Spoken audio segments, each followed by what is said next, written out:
Good evening, everybody. Sorry about that. It's your host here, Foolington. Man, a lot to talk about today, man. A lot to talk about, man. A lot to talk about indeed. I'm gonna try and find my save content. So first on the list, Josh Shapiro had his house burned to a crisp. Um, and I want to start by talking about that. And at the same time, it's a late birth. It's the birth of the late, or the birthday of the late Charlie Kirk. I want to talk about that a little bit too in this here. Um, so I posted on my story, um, reminding people it's Charlie Kirk's birthday. And you guys that watch me, you guys that know me personally, you guys know I didn't agree with Charlie Kirk in most of what he had to say ever. Like, you know what I mean? Like, I didn't agree with a lot of his shit. But I do feel it's important to remind people what happened. And that, that what happened was a fucking tragedy, What happened was absolutely insane. I really don't know how to describe it, because it pisses me off. Like, it pisses me off. Like, first off, you guys should have seen the reactions in my fucking DMs, dude. Like, the amount of people that, like, and, like, I get it. Like, you know me, and it's like, okay. Like, it's one of those things where it's like, you know me personally. You understand that, like, if you see that, like, it's gonna be like, what's going on here? Like, a lot of people. I understand that. But I feel like this is different, man. And I posted it just because, just to remind people, like, yeah, this happened not long ago. And really to get a reaction out of people. And the amount of people that are, dude, what? And the fuck? And the Charlie Kirk, he advocated for gun deaths, and here he is, he died himself.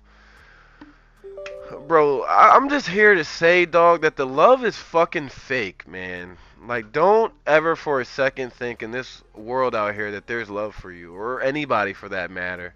I mean, if you got a kid, you're lucky enough that they love you, but even some kids fucking go off the rail with their parents, but who knows what they go through. That's besides the point. Yeah, dude, the love is fake, man. The love is indeed fake, and it pisses me off. Like, I'm genuinely tired of it, and I'm gonna go ahead and elaborate here. So the reactions I really got from my Instagram, like from the homies and stuff, like it's different. Like, because I explain what's up, and they got their opinions on it, but it's just like the initial reaction a lot of times, just like it just perplexes me, man. It's like I use this analogy today talking with somebody, just like, yeah, like, with George Floyd, like, when people were criticizing his death, which is crazy. We're criticizing somebody leaving Earth, right?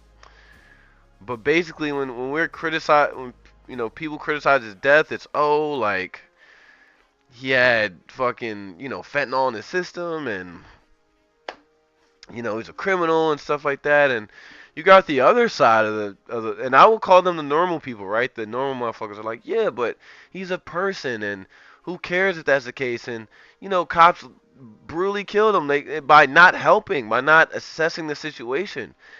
But a lot of those same people will get on here and say fuck Charlie Kirk, and they'll use it as like a point. They'll, like, you know what I'm saying? Like, they'll do the same thing that they're mad that they do to George Floyd to Charlie Kirk. Oh, well, he talked about this and that, and like it pisses me off for a few reasons. The Charlie Kirk death in particular.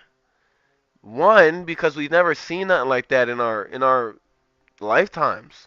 We have not seen a public assassination of a political figure like that. That just hasn't happened. And some faggot did it.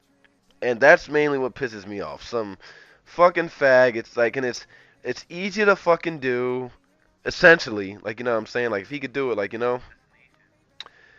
And it genuinely pisses me off, man. It genuinely gets on my nerves because it's like, you know, I gotta defend this point of saying, hey, it's important to remember this, and it's important to be mindful that, like, you know, he didn't deserve it. Like, I gotta remind motherfuckers that, like, hey, like, we're human, right? Like, we don't want to see.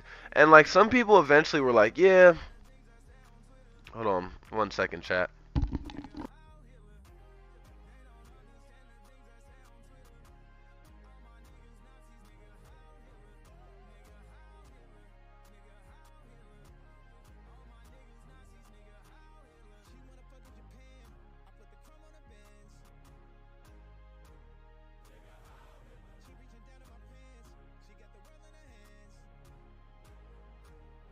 Sorry, I had a quick call there, but yeah, it pisses me off because, like I said, we're human, and I actually got someone that was defending it. He's gun rights and to be like, well, he didn't deserve it, and that's all I want from people. It's like he didn't deserve it. That shouldn't happen. That's fucked up. And like, you know, the people that are saying fuck him and this and the third, like there's this slim majority, like a slim sliver where it's like I could vouch, not vouch, but I could hear you out, but it's like it's a bigger problem. Like, it's not the fact that yeah, Charlie Kirk dies, the fact that that can happen. It's the fact that you could go out there and talk and gain a mass following, or not even have that much of a following, but someone could snipe the fuck out of you, you know, without, you know, breaking a sweat, you know. And I'm bringing that up with this Josh Shapiro thing because it's like it's evident now, bro. Like, if they don't like you, and I say they as in the crazy fucktards that are willing to kill over stuff, if they don't like you, there's a big problem with it. There's a big problem, and for people, I get the people saying, well, fuck it, I don't care, because it's like, bro, those niggas aren't thinking about going into politics and speaking their mind and giving their opinion. You know, like that's not what they're doing. And we got somebody like me that's looking forward to doing that. Like, I got no choice but to bring this shit up, but to sit there and say, like, hey, dude, like, you know, this is a fucked up matter. You know, this is a very fucked up matter. Um, and I just want to bring light to it. And, you know, with the Josh Shapiro thing, so some guy, Cody, fucking, let's get his name correct here. Let's get his name correct here. Cody Balmer, 38. You know, this guy fucking burned down Josh Shapiro's fucking house, bro. Guests in there, it's like a Jewish holiday. It's like this stuff is happening and I have to defend, you know, reposting Charlie Kirk on Instagram, and it's like, as much fake shit as we put on Instagram, how many people live a fake life and they post their watches and their fucking jewels and their fucking kids and their like and to know who they are personally, you know what I mean? Like, it's like, bro, to me it's just dude, like we're ignoring the big problem and it becomes a habit in my opinion. Like, when we're doing shit like this, the hypocrisy, the division, the tension, it's like we're creating bad habits about our society. You know, it's individual people, but it's our society. And the person I argued with today about Charlie Kirk's death, you know, they were saying, well, the FBI this, and I'm gonna just be frank. This is a motherfucker that does zero reading, that gets their news off of TikTok. You know what I mean? And as if Larry Ellison doesn't own that shit right now, like, you know. So I mean, I don't know, man. Like, it pisses me off, and the love is fake because it's like, you know, people like at least in my corner that want to whisper down the lane about me because I post something like that. Like, taking my Instagram serious is literally like your fault. Cause like I'm the first one knowing, yeah, Instagram's fake. It's fake. The internet's fake. Like they live fake. Like, they're not telling you everything. They're missing context. It's fake. Instagram is fake. What they are posting about themselves and their little captions and their spirituality, and it's fake, you know?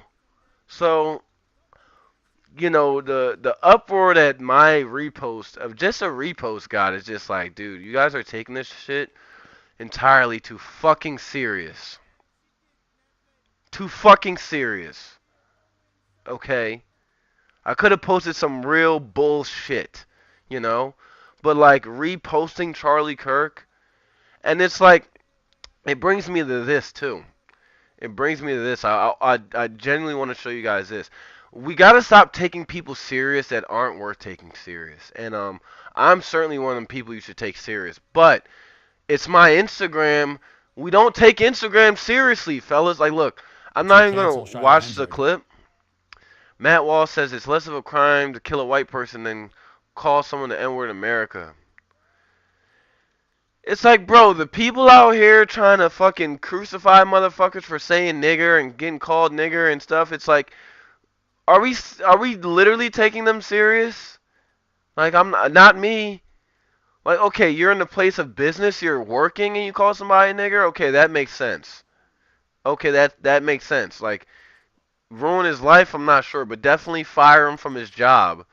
And that's gonna be on his fucking resume that, like, yo, he can't control his fucking professionalism at work. It's called work. It's a place to be it's a place where, we're not getting off on calling people nigger because they make us upset. It's a professional establishment. You're on the internet, you're spewing off the word nigger, or you're caught online in a video saying nigger. I mean, it's like, bro, like, people have the right to be offended by that. People have the right to be upset, right? Now, mind you, it's 2025. So when I say the right to be upset, it's like, be upset and that's it. Move the fuck along. Move the fuck along. Right? Like, you see me repost Charlie Kirk, what the fuck? Well, that's weird. He's not typically someone that I would think follows Charlie Kirk. Move the fuck along, dude. It's a fucking re-fucking post. Move the fuck along. And to have some fucking bitch-ass opinion that, he should have died in this horrific way, it's like, dog, you're fucking lost. We don't have any blacks that can amount to the influence right now that Charlie Kirk did. So the fact that it's not inspiring everybody in their fucking seats and saying, well, if that were me, I would have gotten shot probably 300 million followers ago. You know? Probably at 25,000, when I'm locally famous and they're saying, oh, this black guy is fucking saying this and making sense, and well, I don't like black people. Oh, he said this that doesn't make sense. I'm going to go get him now. It's like, bro, like, in a sense, are you not jealous that, like, we're just not important, Like, are you not, like, jealous and upset that, like, established people like Matt Walsh get a platform to say just retarded shit? Like, we'll listen to it for the sake. The mob that tried unsuccessfully to cancel Shiloh Hendricks was far, far more outraged over Shiloh saying the N-word than they were over Carmelo Anthony stabbing somebody to death. And it's like, when you hear shit like that, it's like, where's your source? Like, you're literally talking about idiots. A 17-year-old stabbed another 17-year-old and he fucking died. The outrage is the fact that we're not treating him like a motherfucking regular American, innocent until proven guilty. That's the outrage that's being had, that's like actually making sense. But everybody will sit there and say, well, if he is guilty, that's fucked up. He should never fucking did it. And for the guys that are going, oh yeah, good for that kid, that racist kid that got, it's like, dude, fuck you. Like, shut the fuck up, dude. Like, you are literally better off saving your fucking breath. Saving your fucking breath. Like, people are absolutely hypocritical right now, bro. Like, some faggot killed Charlie Kirk and you're telling me, like, it's controversial to post his birthday on an Instagram story? Like, it looks weird? What else looks weird? I'm weird. These people on Instagram don't know me. And it just ties into Josh Shapiro thing because it's like, how many people are talking about that right now? Like, how many people are sitting there going, "Oh, this is absurd." Yeah, he's our government. He's a Democrat, by the way, too. And I'm not a Democrat, but I'm just saying, but no one's talking about that. No one's sitting there going, "Yeah, that's wild. That's nuts." No one's stopping and going, "Yeah, like our Pennsylvania fucking governor, like it's absurd, brother. It's absurd." The guy literally said if he saw Josh Shapiro in the house, he would have beat his ass with a hammer and killed him. It's like and that's the bad habits that I'm trying to get you guys to see. That like it starts with little dumb shit, and people like Matt Walsh are part of the problem. Like you're pretending, oh, this fucking big group of people who tried to cancel Shiloh Hendricks and it didn't work. Shout out her, $700,000 fucking person now. The same people outraged that Carmelo Anthony was arrested. It's like, dude, if you spent a second in the black community, it's like you would know for a like very quickly you would realize like, all right, well, the people that actually feel that way are fucking retarded, don't read, and they're just niggers at the end of the day. And then the people that are outraged, like me, if there's any outrage, because I was outraged, like, okay, we're not giving him a fair treatment. It's not innocent until proven guilty. Now, mind you, I'm not no dumbass. Yeah, he brought a knife to school apparently. Like, you're not supposed to have a knife on. Sorry about that. You're not supposed to have a knife on school campus. So I mean, just off the grounds of that, it's like, dude, guy's guilty, right? Just off of that, the guy is literally guilty. Like off principle, like you shouldn't have had it. And like let's just say for the story's sake, okay, let's say he was innocent and there's video of them like trying to jump him and grab him and he stabs him. Like then what do the people like Matt Walsh say? If that's the case. And like what's crazy is if that was the case, the prosecutors, America, they do everything in their power to make sure, yeah, we're gonna suppress that footage. We're gonna make sure this footage does not come out. We're gonna make sure people do not see this. And it's the same thing with Kyron Lacey. It's the same fucking thing. Dude got in an accident, and I don't know the ins and outs of the story. I just saw black guy, Hellcat, killed someone, veteran, jail time, kills himself. That's all I seen. But it resurfaced a couple weeks ago to see, oh well, he was innocent actually. The body cam that was there at the scene of the fucking crime was enough to fucking prove him innocent right then and there. Like that was enough to literally say, hey, he's innocent.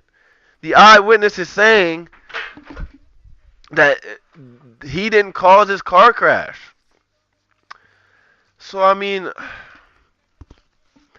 people like Matt Walsh has pissed me off, and like even Nick Fuentes pissed me off because like they are purposely rhetorically like taking this serious.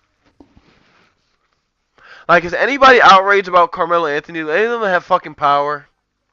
Are any of them in office in government? No, I didn't think so. Now, mind you, when they say, oh, they raised $1 million for a killer, no, we actually feel sympathetic for the family because a lot of us are affected by shout out fucking individuals in our community that completely change and ruin our family forever. And we get nothing in return. So yeah, we feel bad for Carmelo Anthony's dad. Yeah, we feel bad for Carmelo Anthony's fucking, mom. We feel bad for Carmelo Anthony's siblings. Cause like, what did they do to ask for this situation, this publicity? So when they sit there and they say, oh well, they're raising them, they're protecting their blacks. Well, I mean, in a sense, yeah, we are, but not the killer. Now we're not throwing him to the wolves. Cause yes, he's the killer, but we don't know if he's innocent or guilty, right? But like, regardless if he's guilty, like the people with sense is like, dude, there's got to be accountability. A life is fucking lost at the end of the day. A life is lost. It can't come back. And when you do something like that as impulsive as that, it's like, bro, we can't necessarily just give you a get out of jail free card and say, yeah, he'll do better. You know? That's not anything that we can really entertain right now, in my opinion. I don't think it's worth entertaining, you know? It's like why like and I don't want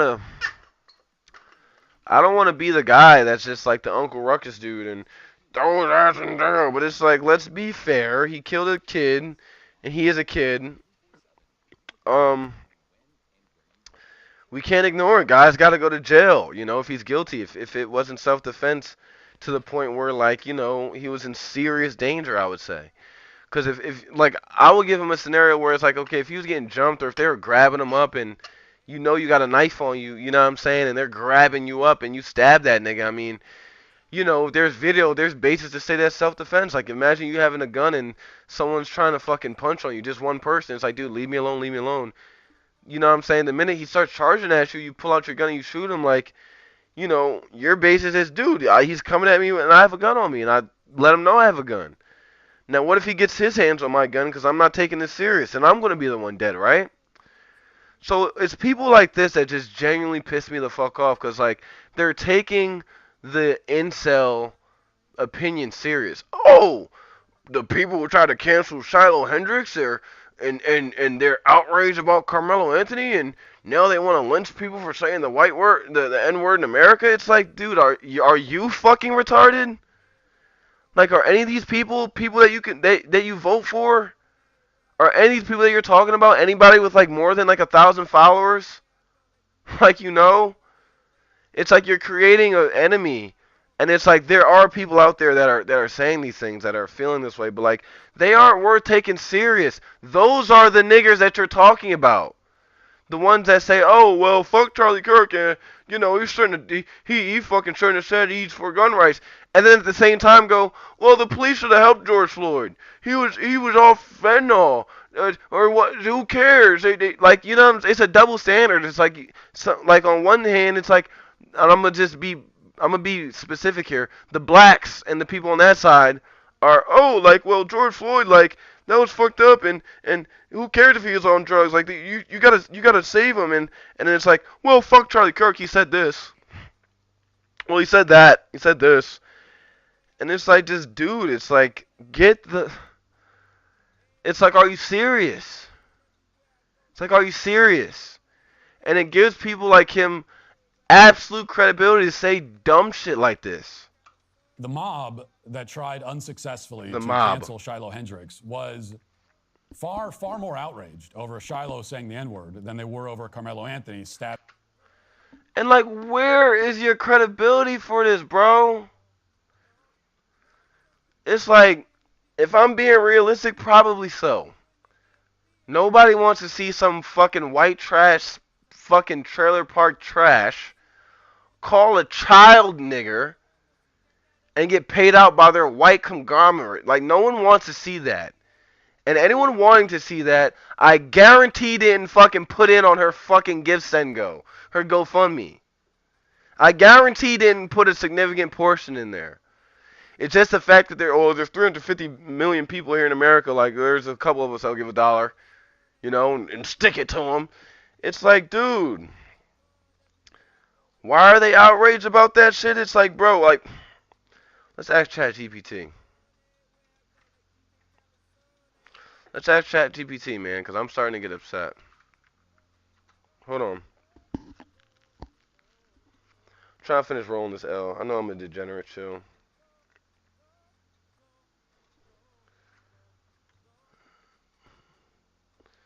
Did the Okay. Did the trial for dude, hold up.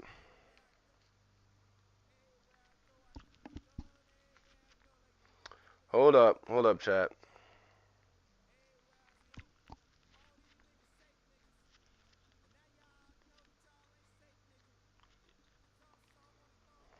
All right, here we go.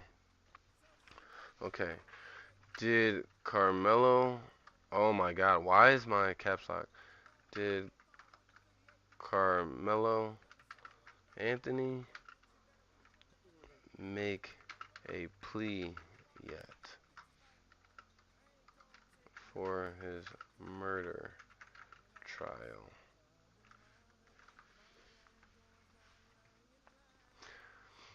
He pleads not guilty. It's self-defense. Okay, so he pleads not guilty. They didn't find him guilty. So this is where we're at. We gotta treat him like an American. You can have your opinion, and a motherfucker that looks like this is most likely fucking biased. But he's allowed to have his opinion. But it's like when you're comparing the two, like people being outraged about Shiloh Hendricks getting, I don't know, $500,000 fucking dollars for calling one of us nigger, a child at that, versus I don't know, a kid who's claiming self-defense, and the world is already painting him as this gruesome murderer. And it's like, why don't we just wait for the verdict? You know? But let's go. The mob that tried unsuccessfully to cancel Shiloh Hendricks was far, far more outraged over Shiloh saying the N-word than they were over Carmelo Anthony stabbing somebody to death. Indeed, many of them actively supported Carmelo Anthony murdering Austin Metcalf. They rewarded him financially for it. It's sentences like that, right? It's sentences like that. They rewarded him. How is he rewarded when he's in jail, nigga? Like, I would love to ask this guy, like, yo, so you don't feel as though the parents shouldn't get some sort of compensation just off the fact that they tried to raise a good kid. They didn't see this coming. They got death threats. They're getting doxxed. You know, like you don't think that, like, okay, they're painting somebody that hasn't been guilty yet, and they're calling him guilty, and he's black and he killed a white kid. This don't seem like race induced to y'all, like because he's a black kid who did it, and obviously the story around it sounds sus. Mind you, there's none of his people there that gave an account, so you gotta understand it's there. It's you know, victim bias, but we're just gonna sit there and paint. Oh, this black guy stabbed this white guy to track meet. You know, he did do this maliciously. Mind you, I'm being realistic. Like, I do think he's guilty. I don't see a world where Carmelo Anthony, you know, where it made sense. Like, if you're bringing a knife to school, bro, like, and not like, you know, like, it's dangerous out here. And you live in Texas. Like, I think that was like Fort Worth. You know, like, you know, who knows what's going on? Like, I understand. I could even say that. I understand bringing a knife to school, but it's like, bro, you just killed a kid, bro. You killed a kid. Like, that's where I gotta draw the line. Like, you wanna discreetly bring a knife and protect yourself, cool, but like, nah, bro. Like, a kid died out of that. Like, there had to have been some sort of resolution that could have happened. There was no guns involved. There had to have been something that could have happened. But people don't like to talk to each other, bro. And this is all part of the preposterous racial double standard that has defined American culture for generations now. It is a double standard that declares it a greater crime for a white person to say a word than for a black person to kill a white person. In fact, killing a white But where? But where? Carmelo Anthony's in jail right now, and Shiloh Hendricks is damn near a millionaire. So where the result is not adding up. Like, it's like, from the results of this, you are a fucking idiot saying that. That from the results. He's in jail. She's a millionaire damn near. Like what do you mean the culture for generations now. It is a double standard that declares it a greater crime for like, what declares it a greater crime? The people on Twitter commenting under your posts? Is it the cops that arrested Carmelo Anthony? And maybe a black cop was nice to him? Like, I'm confused. Where is the double standard? Because, like, in both cases, I see wrong, right? Carmelo Anthony gets funded. He's accused of killing another child with a knife. Mind you, the kid's in jail. Kids in jail, I'm probably going to be there for a very long time. If you don't like that a kid in jail got $700,000 that's most likely going to his family and not even probably going to his lawyer fees, or might, who knows? But like you're really mad, like you're really seeing a problem with that. Like to me it's like okay, a black family gets in a situation after trying to raise kids and one of their fucking strung out kids decides to kill somebody not thinking of the real consequences, right? And we see that happens. As a person, let's say you know the mom, let's say you know the dad, and you're like, no, Carmelo, are you serious? Man, like, if you need something from me, let me know. Like, this is awful. You think. Do you. I'm sorry, I'm such a degenerate, bro. Do you think for a second. Do you think for a second that, like, Carmelo Anthony's, like, his parents, like, their friends are like, oh, their kid killed someone, can't associate with the parents anymore? Nope. Nope. Just cut them off. Like, have you not heard of individualism, you know? People are their own people. So when you shift it to Shiloh Hendricks, it's just one of those things where it's like, how is this even in the same boat? Like, you guys are rewarding somebody for saying nigger and being proud of it. Which, cool. Glad. Kudos. I didn't give any money. Kudos, though. Those are the people give the opportunity to have power in this country. Cool. I mean, your true colors are showing. It's not like he's using an example.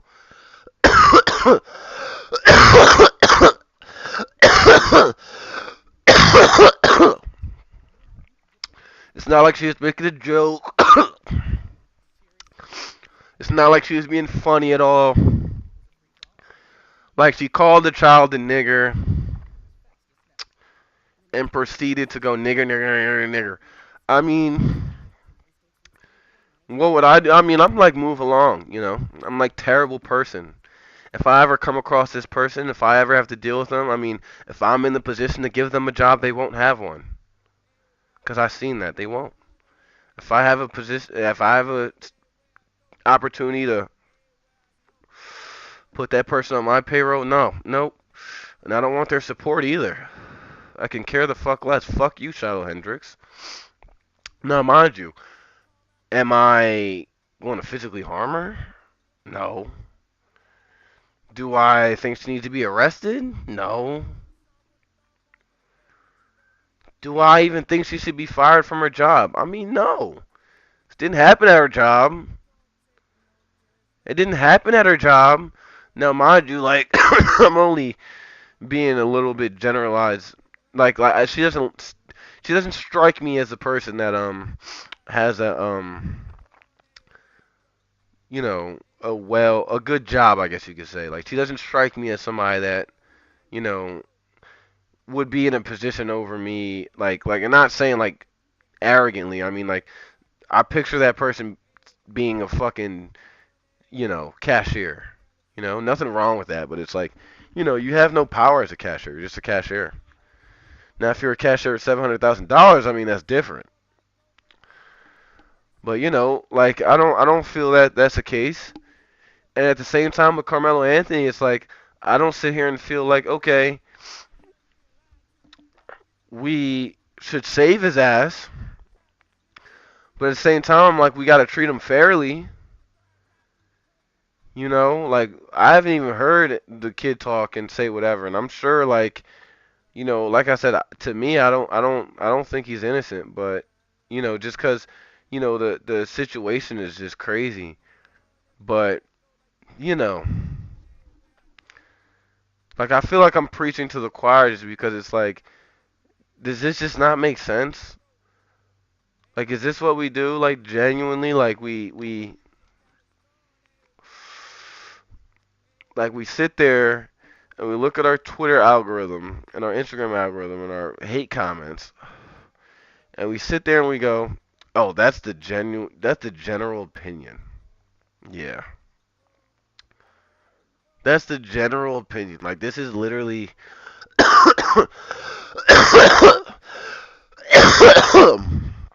Sorry, dude. Fuck. I had this cough, man. But yeah, is this the general, like, you look at your hate comments and it's like, this is the general opinion. Like, this is what most people with a brain that can use it, accordingly, at the very least, that's what they all feel. It's like, dude, come on.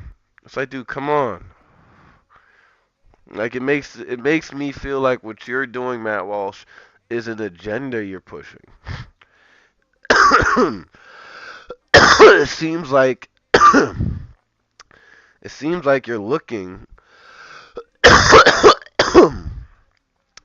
to create division, Matt Walsh. That's what it seems like, Matthew.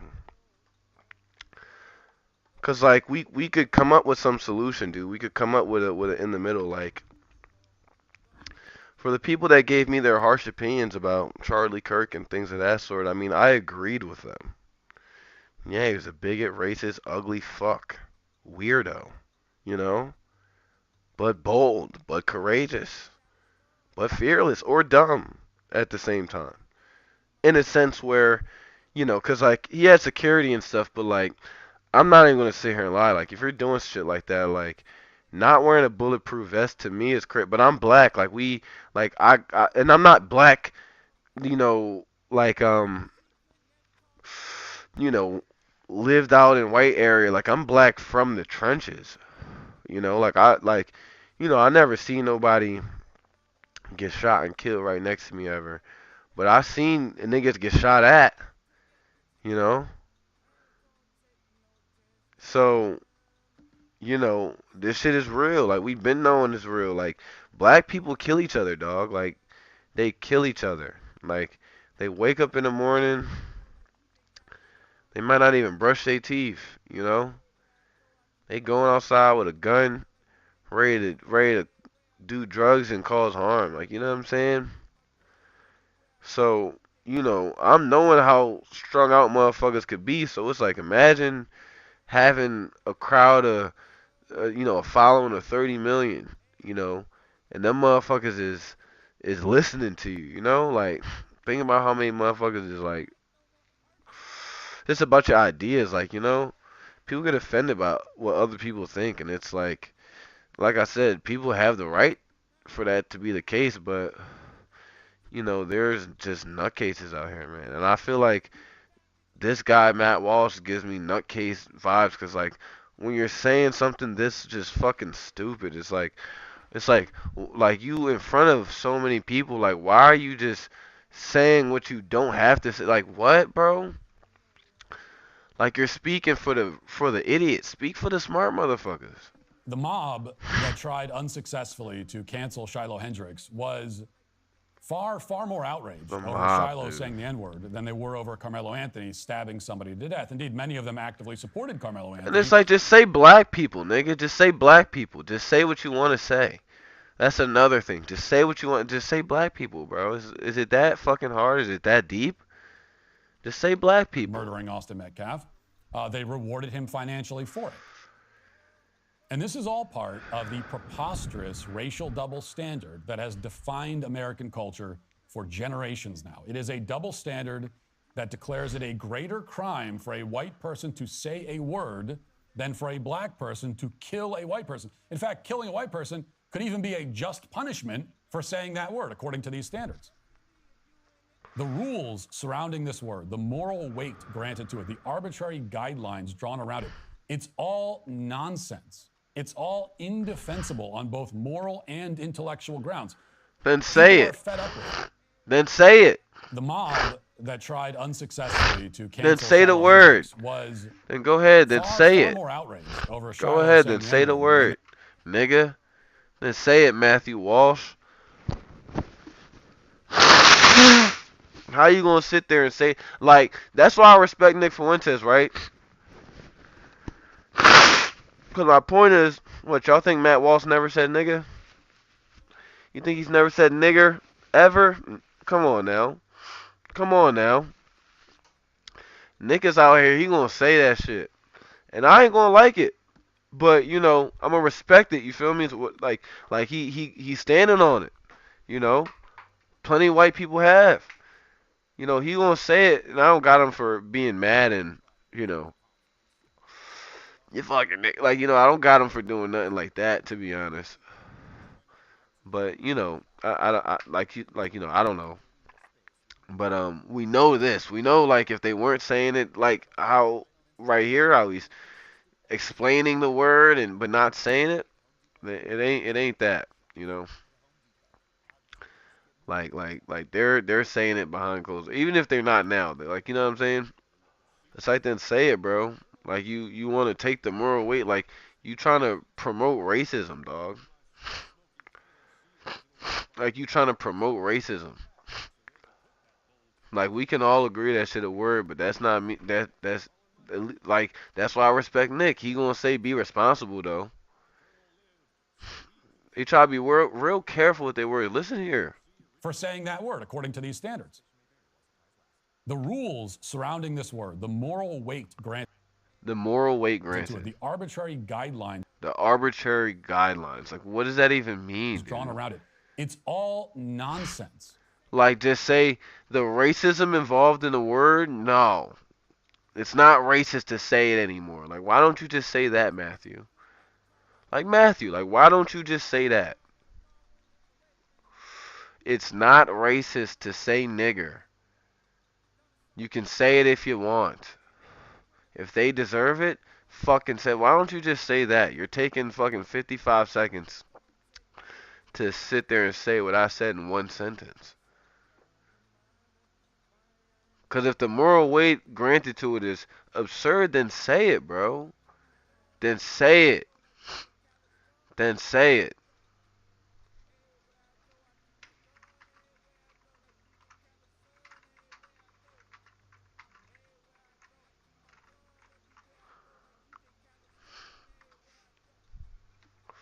Let me spell it right.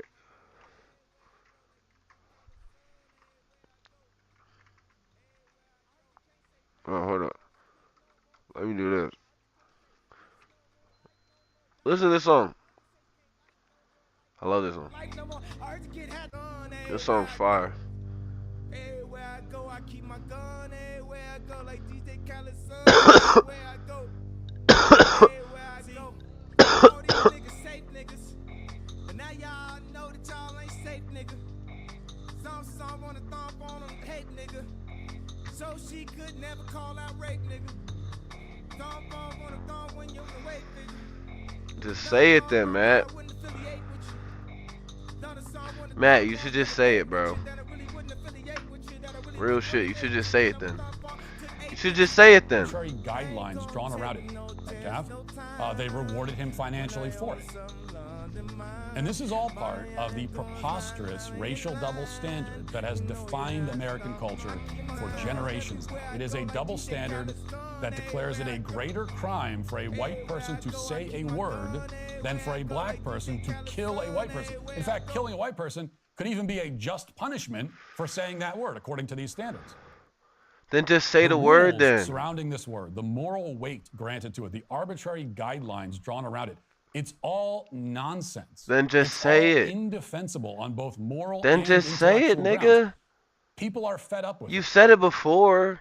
The mob that tried unsuccessfully to cancel Shiloh Hendricks was far more outraged over Shiloh saying the N-word than they were over Carmelo Anthony stabbing somebody to death. Indeed, many of them supported Carmelo Anthony murdering. Like here, like so people outraged. It's like, wait a minute, cuz killed a kid for sure. Like that's a fact, and he's pleading self-defense. And we saying that okay, he's an American, and it's innocent until proven guilty. Now, mind you, you can have your opinions. Just say it. Just say, bro, that's a nigger. Like, yeah, I'm racist. Like, yeah, like yes, I'm racist. Like, I definitely think this black guy is guilty because he's black, and that's fine. Cause I think he's guilty because he brought it. Cause the surrounding fact, I don't think there's much of a like. I'm not outraged, but like, you know, They donate money to him. What? You think he's out here balling? No, it goes to the fucking family, you dickhead. So what? You think Carmelo Anthony's parents, right? And the parents' friends, they're just like, oh no, like they killed a kid, his son killed a kid, so we can't even associate. Like, you think they just turn their back on him? No, no. It's yo. Let me know if you need anything, bro. This is crazy. I can't believe this happened. Like, what the fuck? But it's cool to give 700,000. I love to know how much you gave to her, Shiloh Hendricks, to somebody flinging around the word nigger. Like I said, I stand on it. She shouldn't have to get fired or nothing like that. Nothing like that. Just know if it's me, how could I take a person like that serious? Like you went viral, so I know if I ever meet you, I see your name Shiloh Hendricks pop up. I'm not paying. You not gonna work for me. Nothing like that, and that's cool. But I'm not saying get fired. But so I would like him to point me to the motherfuckers that he's speaking about. Let me see. Supported Let him me see your financially for it. algorithm. And this is all part of the preposterous racial double standard that has defined American culture for generations now. It is a double standard that declares it a greater crime for a white person to say a word than for a black person to kill a white person. In fact, killing a white person could even be a Then just say the punishment for word, saying that bro. word, according to these standards. Just say the word. The rules surrounding this word, the moral weight granted to it, the arbitrary guidelines drawn around it, it's all nonsense. It's all indefensible on both moral and intellectual grounds. People are fed up with it. So I'll break down what he's saying in simple terms, right? In a few seconds, probably one sentence to be honest. Um, Carmelo Anthony killed somebody, and the black people got around to help the family, and that's okay.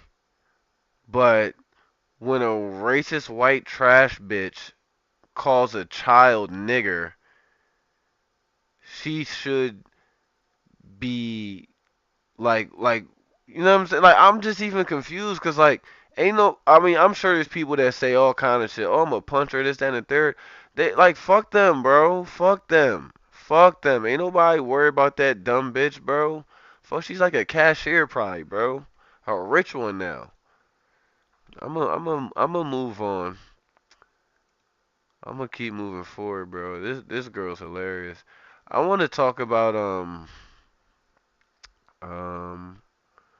I want to talk about this again. This right here, dude. This is the one part. This is the one part that we have a leak in the Constitution that if there's going to be anything that takes this. A leak in the Constitution. That's crazy. I kind of missed that part, low key. I missed that part a little bit. Hold up. That's crazy. Listen to this, bro. This is the one part. This is the one part that we have a leak in the Constitution that if there's going to be anything that A takes this great leak country in the down, it'll be this. Constitution. Play this clip, Rob. This is New York City, by the way. A Go ahead. leak. This is New York City. Okay. All right. So you can pause it right there. Now go do this in Yemen. Go do this in Jordan. Go do this in Iran. Oh, where they Go would do this prosecute you. Bring thousands of Christians outside. Yeah, where they would And prosecute pray. you. And Right. see what happens. Go Kidnap and do that. you. See what takes place there. They So torture this you. is the part where in America, Okay. Yeah. if there is a thing long term that destroys America from within, it'll be because of this and Christians being too tolerant of this becoming a norm. Very So that's your alternative? That's what you want in America? This is the motherfucker that people pay $48,000 to speak to for an hour? This guy? This dude? This dude? I gotta. This is the one part. This is the one part that we have a leak in the Constitution that if there's going to be anything that takes this great country down, it'll be this. Play this clip, Rob. This is New York City, by the way. Go ahead. This is New York City. So they're praying. Looks like in the street. Looks like it's organized. You know, clearly no violence. You know, clearly, you know, Looks like a donate. Looks like they're donating shit. Looks like they're giving shit Now away. go do this in Yemen. Go do this in Dude, Jordan. why don't you do go this in move there Iran. then, pussy? Go do this in. Bring thousands of Christians outside and pray and see what happens. Yeah, Go why and do don't that, why see what don't takes why place don't there. you go do that, pussy? This is the part where in America, if there is a thing long term that destroys America from within, it'll be because of this. And Christians being too Watch this. tolerant What? of this becoming a norm. Very What simple. happened? This is the Lazy one part. story. This is the one part that we have a If leak in the I took Constitution that if there's going to be anything that takes this great country down, it'll be this. Play this clip, Rob. This is New York City, by the way. Go ahead. Other Christians. This is New York City. Okay. All right. So you can pause it right there. Now go do this in Yemen. Go do this in I Jordan. probably spelled that wrong. Go That's do this in crazy. Iran. Go do this in. Bring thousands of Christians outside Catholic. and pray Oh, and good- see what yeah, happens. good Go luck. ahead and do that. See what takes Yeah. place there. Good luck. So this is the part where in America, if Yo, there I'm is so a high. I thing can't even long-term spell right now. Oh that my destroys gosh. America from I'm within, done trying to spell that it'll be dumbass because word. of this. And I Christians think- being too tolerant of this becoming a norm. Very simple. This is the Lazy one part. story. This is the one Public part that we have a leak in the Constitution that if there's going to be anything that takes this great country down, it'll be this. Play this clip, Rob. This is New York City, by the way. Go ahead. This is New York City. City and Okay. All right, so you can pause it right there. Now go do this in Yemen. Go do this in Jordan. Go do this in Iran. Go do this in. Bring thousands of Christians outside and pray Oh, and good- see what yeah, happens. good Go luck. ahead and do that. See what takes Yeah. place there. Good luck. So this is the part where in America, if there is a thing long term that destroys America from within, it'll be because of this. And Christians being too You tolerant. almost certainly block of this traffic becoming was a norm. illegally Very simple. permanent. Please This is the Lazy one arrive story. part. This is the quickly. one part that we have a Ugly, leak in the crazy. Constitution that Not if because of there's religion, going to but be because anything you're that takes this stuck in great highway country down, it'll be this. Plus, these Play require this clip, special Rob. event. This is New York City, by the way. Go ahead.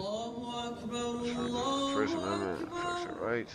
This is New York Or City. the rights, time, place, manner, All right, restrictions so in you the can pause it government right there. can Now require go do to move this gathering to. in Yemen. Go do this in Jordan. Go do this in Iran. Go do this in.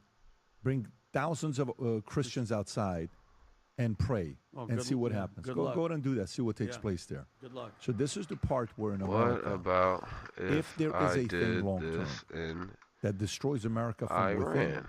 it'll be because of this. And Christians being too tolerant of this becoming a norm. Very simple.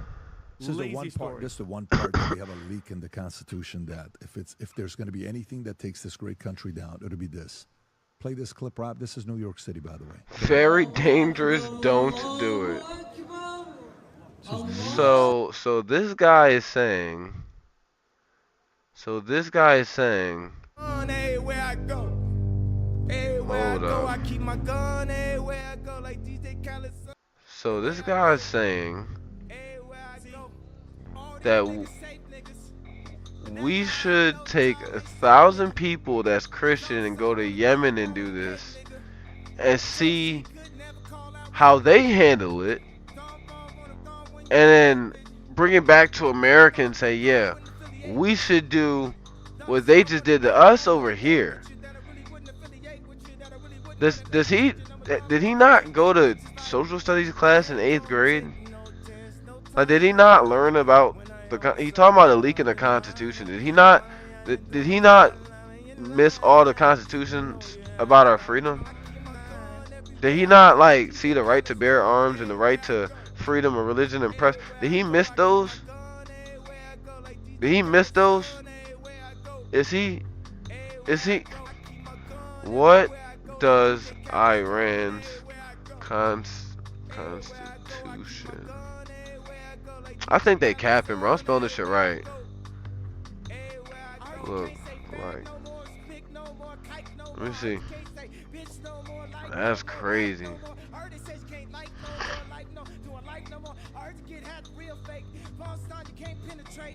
Sovereignty belongs to God. The state is declared an Islamic republic, meaning that religious laws and principles play a central role. All laws and regulations must be based on Islamic criterion. The guardian city body of jurists determines whether laws are compatible with Islam. So at least their constitution tells them, like, hey, this was going on over here, right? So I'm confused, bro. This guy must not have went to 8th grade, bro. He must have been a cool guy in school. He must have been a cool guy and he just got rich and now he's just scamming people. $48,000 for an hour? Come on. He's just a cool guy that got rich. He's just a cool guy that got rich. And now he's got to keep it up. Now he's got to keep it up. Now he's got to keep it up. You found yourself a hole, my friend. Except you're not, my friend, because you're an idiot. And I'd like to know why you're an idiot. Like, when did you decide to start being cool? Was it 5th grade or 6th grade or something like that? This guy's a fucking dumbass, by the way. I'm just letting y'all know, bro. He's a fucking idiot. He is a fucking idiot, dude. He's a like actual idiot. 2 idiots. Patrick Bet-David. I ain't even gonna say Matt Walsh is an idiot, but like he's a fucking weirdo for sure. Nah, this guy's definitely an idiot though. I'm just letting y'all know. This nigga's he's just an idiot. I'm just letting you know. He's just really dumb as shit. It don't get no dumber than him. I'm not gonna lie to you. Like, I seen a lot of dumb motherfuckers out here, but like, this nigga so dumb he got rich. That's how dumb he is. Look at his fucking ears. And his nose. His stupid face. Like, dude. Dude. I'm just letting y'all know I'm the one that's letting you know. It's a fucking dumbass right there. He's an idiot. He's retarded, but I want to listen to this John. Cause I need to know what y'all think about this shit, low key. Cause I'm having a hard time. Like, out of all of Nick Fuentes' interviews I've seen like recently, like this one, like this nigga, like this John, I don't know what to think about this one. Hello, Nick. How are you? Good. How you doing? Good, good. Play some chess while I get this shit popping. Nope, you're. So, I have so much to talk to you about. We have limited time. I guess we should get the Jews out of the way because I agree with you on pretty much everything, but I'm a Jewophile. Yeah. Zionist, love them. Does that like churn in your gut when I say that? No, I not really. love Jews. Okay, that's Who was that guy? Cody Derbyshire? I haven't checked in on Chestnut Couch Face. What the fuck's his name? I don't know. He's a groiper. He tried to get on this network. Fuck. Cody Chesternut? Cody Chesternut? What's his? Oh, Pine Sap. Is that who you're No, talking not about? that. No. This is long ago. Oh, okay. He had his own show, and I think it was with you. I think you guys had a falling out. Oh, fuck. I'm starting out a show with the guy. James Alsop? No, it's a really weird name. Oh. Like Crispy Chester Buttons. I don't know any crispy. Fuck. Look that up, Sean. I don't know what to look up. But anyway, I suck. I would Oh say, my like, god. I'm not even about to look at stuff. I that. could see him Fuck go, this game. I'm high as hell. Couldn't Because even I was spell on his Christians show a couple earlier, of bro. times. I guess I just still to sort of can't. start at the end, and then we'll go do all the fun stuff later. Let's get some thumbnails too.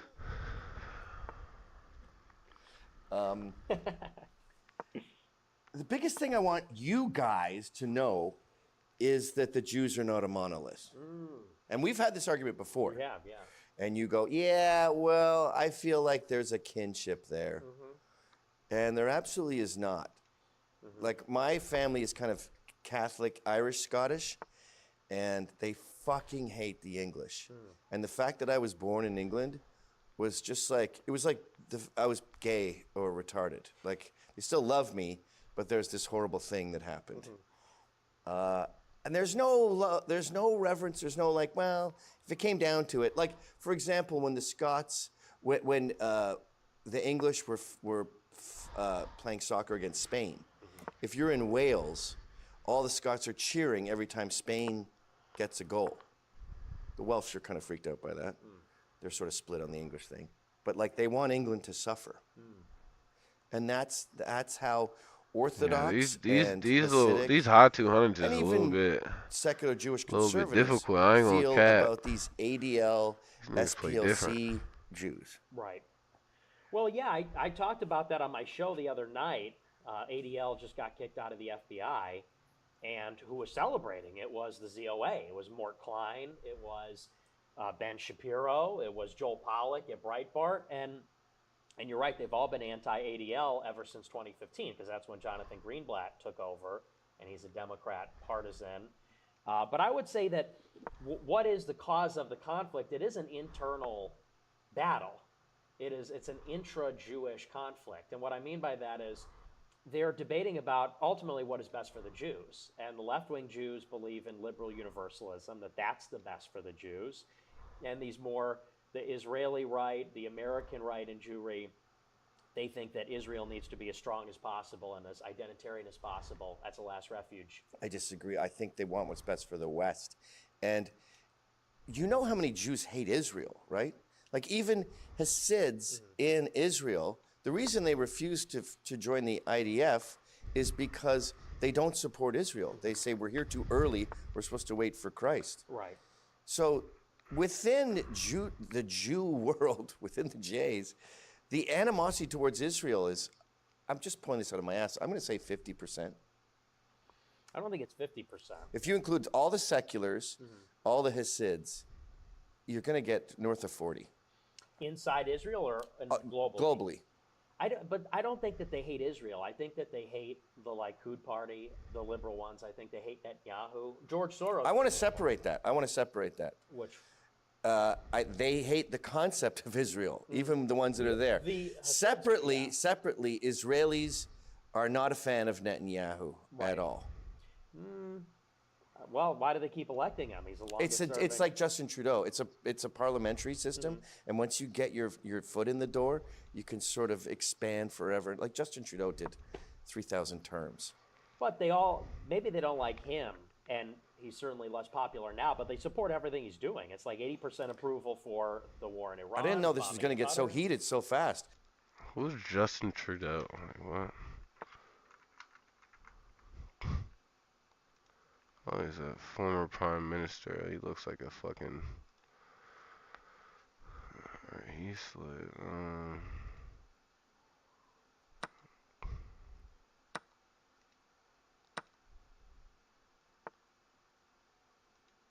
Fucking stranger danger. He ain't see that coming.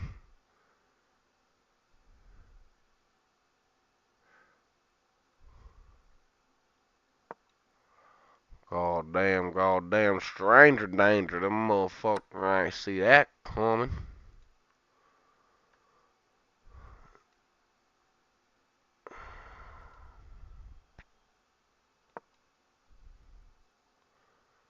Yeah, I'm nice with the pawns. I disagree again.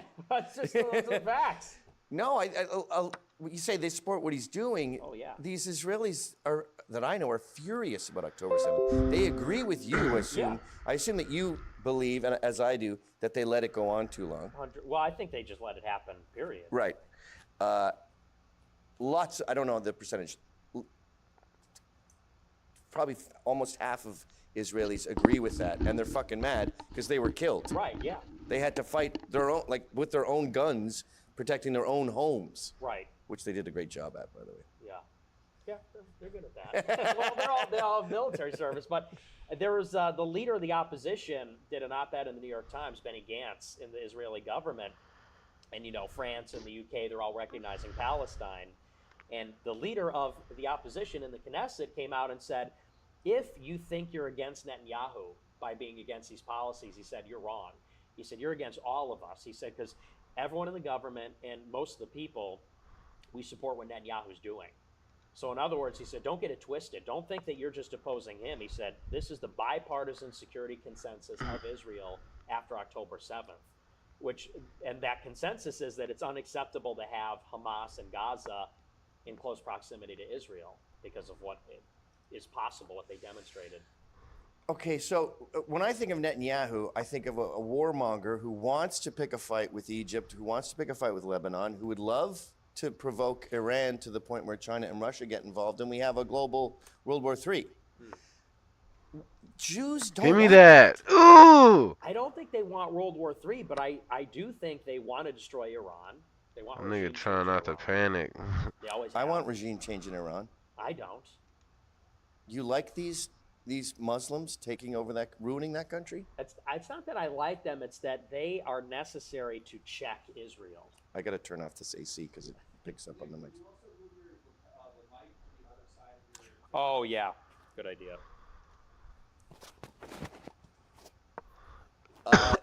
You don't like. I think you hate Muslims enough. That's my problem with you. I hate Muslims. Hey. No, not really. We love everybody, but no, they're really pissing me off though lately. Who are the Muzzies? Yeah, like Manchester? Mussies. the stabbing. Not more like Hassan Piker and like Zohran Mamdani. These are your bedfellows. That's also on my notes. I know it's the third worldists. They've these fucking communists and Muslims. They're all anti-Israel. And the Columbia students, encampment. Yeah, like UCLA. Yeah. Those are your brothers. Yeah, it's unfortunate. it's unfortunate. I mean, I have strange bedfellows too, I guess. But we're all over the map here because we're biting off more than we can chew. But I don't think. I just want you to be aware of how many Jews do not support Netanyahu's policies, and that includes Israel. That includes American Jews. My family's been terrorized by my neighbors who are disproportionately Jewish, but they're secular Jews. They're atheist Jews. They are Marxists. They're Bolsheviks. You know, I think one big difference between you and I is when you think of Holodomor, you think of Jews. When I think of Holodomor, I think of atheists.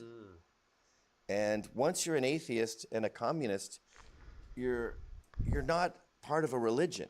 Right. You're everything wrong with humanity. And that's who I want to focus the beef on. Because all these great Jews get caught up in the anti-Semitism. Cooked him. Ezra Levant, Ron Try to be Coleman, tough. Cooked John his Gross, Stephen Miller. Wait, why'd you go like that for Ezra? Well, he has me blocked on Twitter. That's first. So I don't like that. And well, here's the thing. To me, I just feel like the people you're talking about, fundamentally, they care more about Jews than they care about America.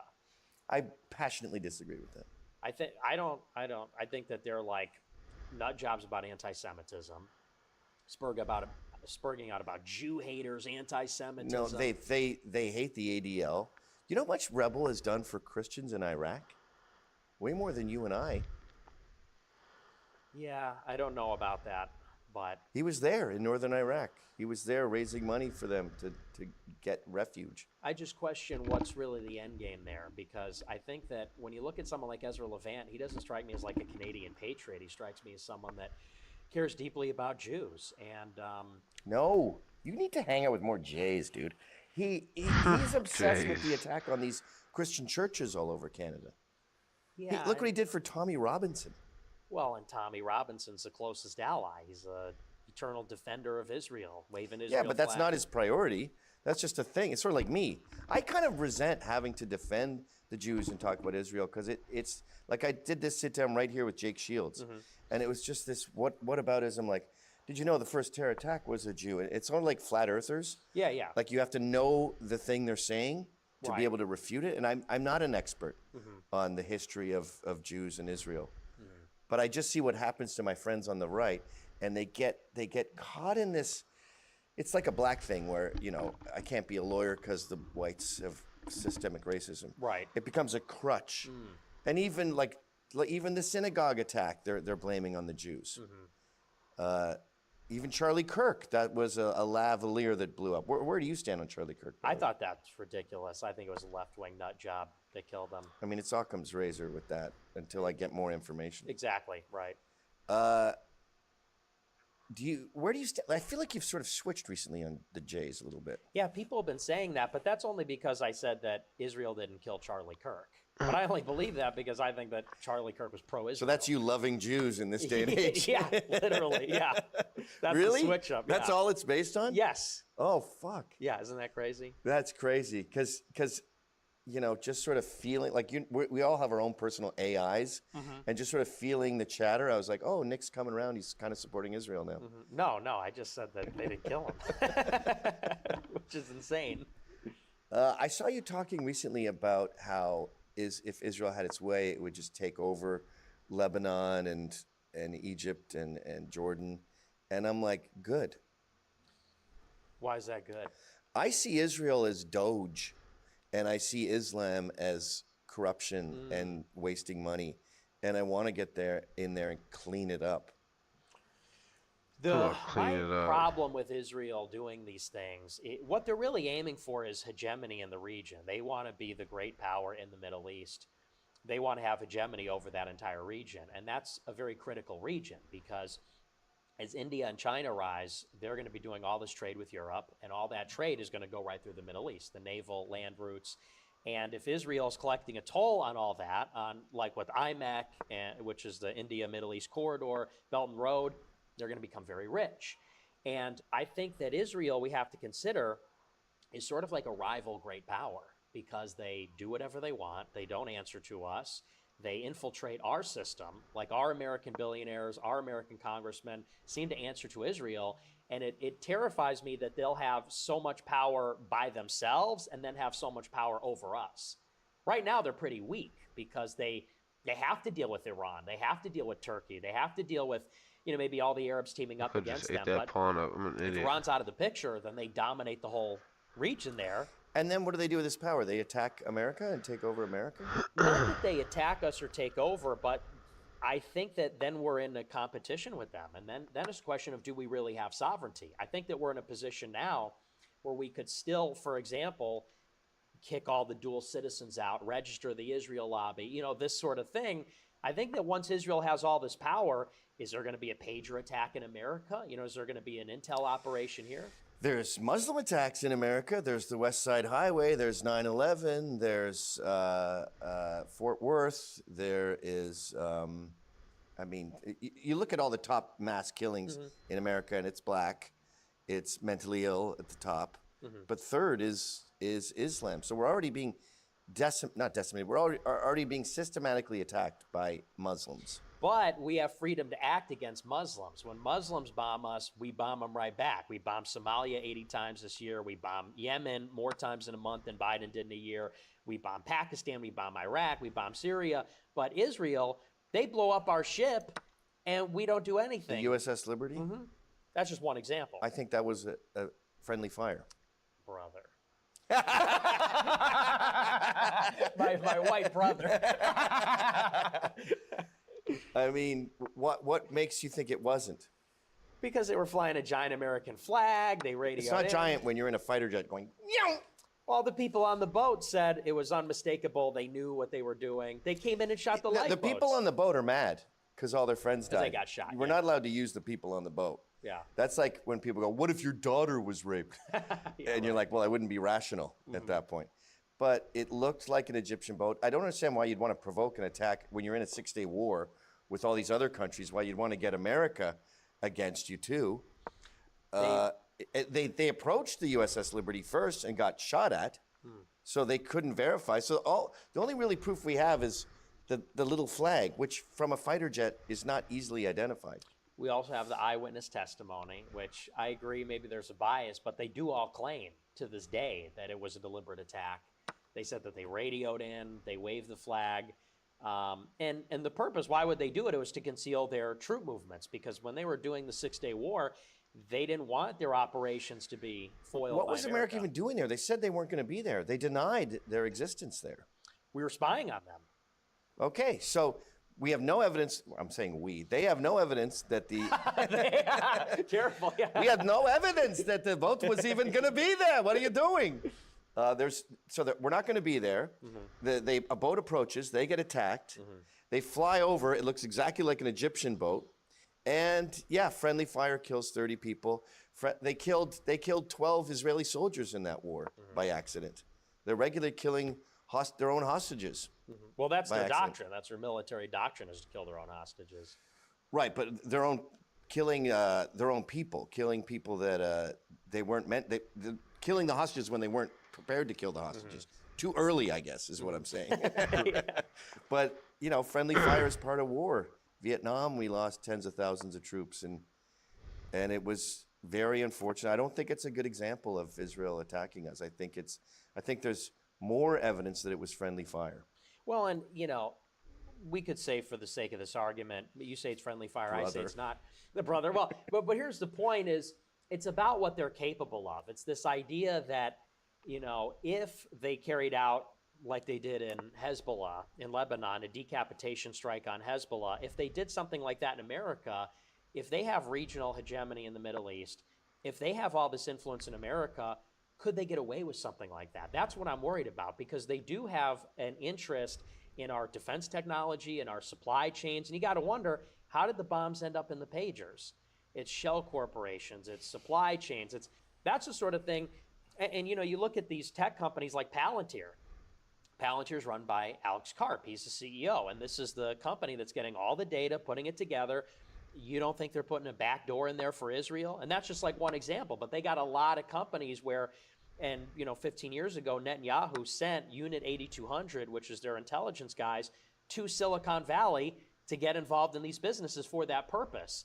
And so that in this world of spying, espionage, intelligence, and especially autonomous systems and drones, you wonder, do we get to a point where Israel flips a switch and the iPhones explode, or and that's like a cartoonish Can't we example. focus on what if Saudi Arabia gets money? What if Iran gets power? Like, we're already there with Muslims. And look at what these fucking sheiks do when they get their billions. They drive cars on two wheels. They face fuck our women. They're barber pirates all over again. They just bring them over with money, and they steal our comedians. yeah, you see that? For stupid festivals. Like this fear of what if Israel gets so much power. Islam's got it. Islam's in our government right now. Ilhan Omar. But she's a congresswoman. I mean, that's not the same thing. Mike Waltz was a national security advisor. He's working for Netanyahu. That's way worse, in my opinion. Yeah. Rubio getting money from Larry Ellison, Secretary of State. I'd like to see a study on who has more power in America, the Muslim Brotherhood or Israel. Come on, that's Jewish propaganda. The Muslim Brotherhood. You sound like Laura Loomer. The Yeah. Muslim Brotherhood's running everything? Yeah. No, not running everything, but a major threat. Not more than the Jews run Hollywood, finance, media, government. What do Muslims run? Ops against us. Yeah, I mean, they propaganda. don't get me Look at wrong. what has happened. Like, anti-Semitism in the past year, 6 months, doesn't feel organic to me. It feels funded by Muslim Brotherhood. It's like, you've always been pretty consistent. Jake Shields, whom I adore, it doesn't feel organic with him. He recites all these details like someone is getting in there, and I can name other people where they're getting funding to go against Israel, to go against the Jews, and I would say it's pretty mainstream right now to be anti-Semitic. It's like Free Palestine. You could wave that flag. Like in Britain, Britain's a weird example because they've already taken over that country. But there's a Muslim demonstration. You walk by with a yarmulke or a dog, and you're told you're disrupting it, you're disturbing the peace, even though you're on your way home. But what did they do in response here? And in America, you have Trump seizing the endowments or the loans and grants for Harvard, Brown, UPenn. They're forcing, it's a dozen schools in Northwestern, in Illinois, in Evanston. You have to take like a re-education course on Israel just to get in the school. Great point. But I was talking to Toby Young, Lord Young in Britain there. He wrote How to Lose Friends and Alienate People. Great guy. He runs this thing called the Free Speech Union that protects you if you show up in Britain and you get stopped at the border for a tweet, whatever. And he was, my mind just blanked. What were we talking about? The Edit the this out, Israel to get into Columbia, Harvard, all that. And he was like, sometimes institutions get to this point where you have to go against your libertarian values and go, I can't believe I'm doing this, but the government has to fix this problem because there's no way these institutions will fix themselves. And I feel that way about Harvard and Columbia. I never want the government involved in schools, but these fucking schools, like, it wasn't, people were not in trouble for saying from the river to the sea. That they were fucking terrorizing Jewish students. They had to lock themselves in rooms. They were banging on doors. So I think the government has gone into these Ivy League schools and said, this looks real bad on paper, but you guys are so far fucking gone.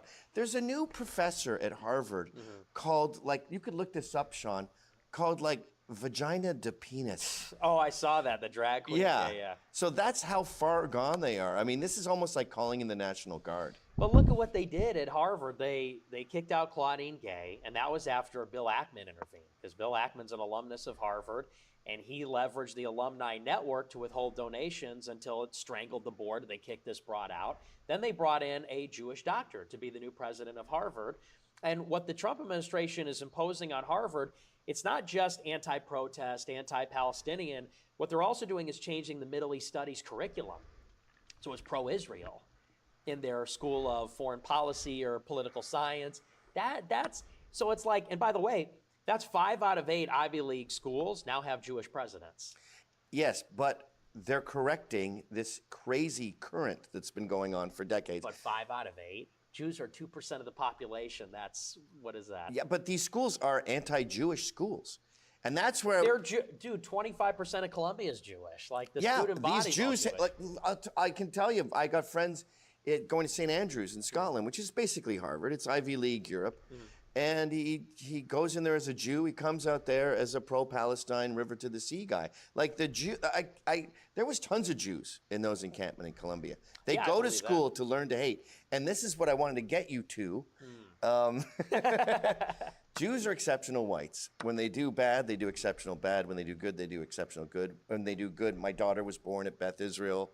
You know, Israel invents a pill that you swallow, and it gives you like a reverse colonoscopy, and you film everything going down. They're overrepresented in the Fields medals. They're overrepresented in Nobel Peace Prizes.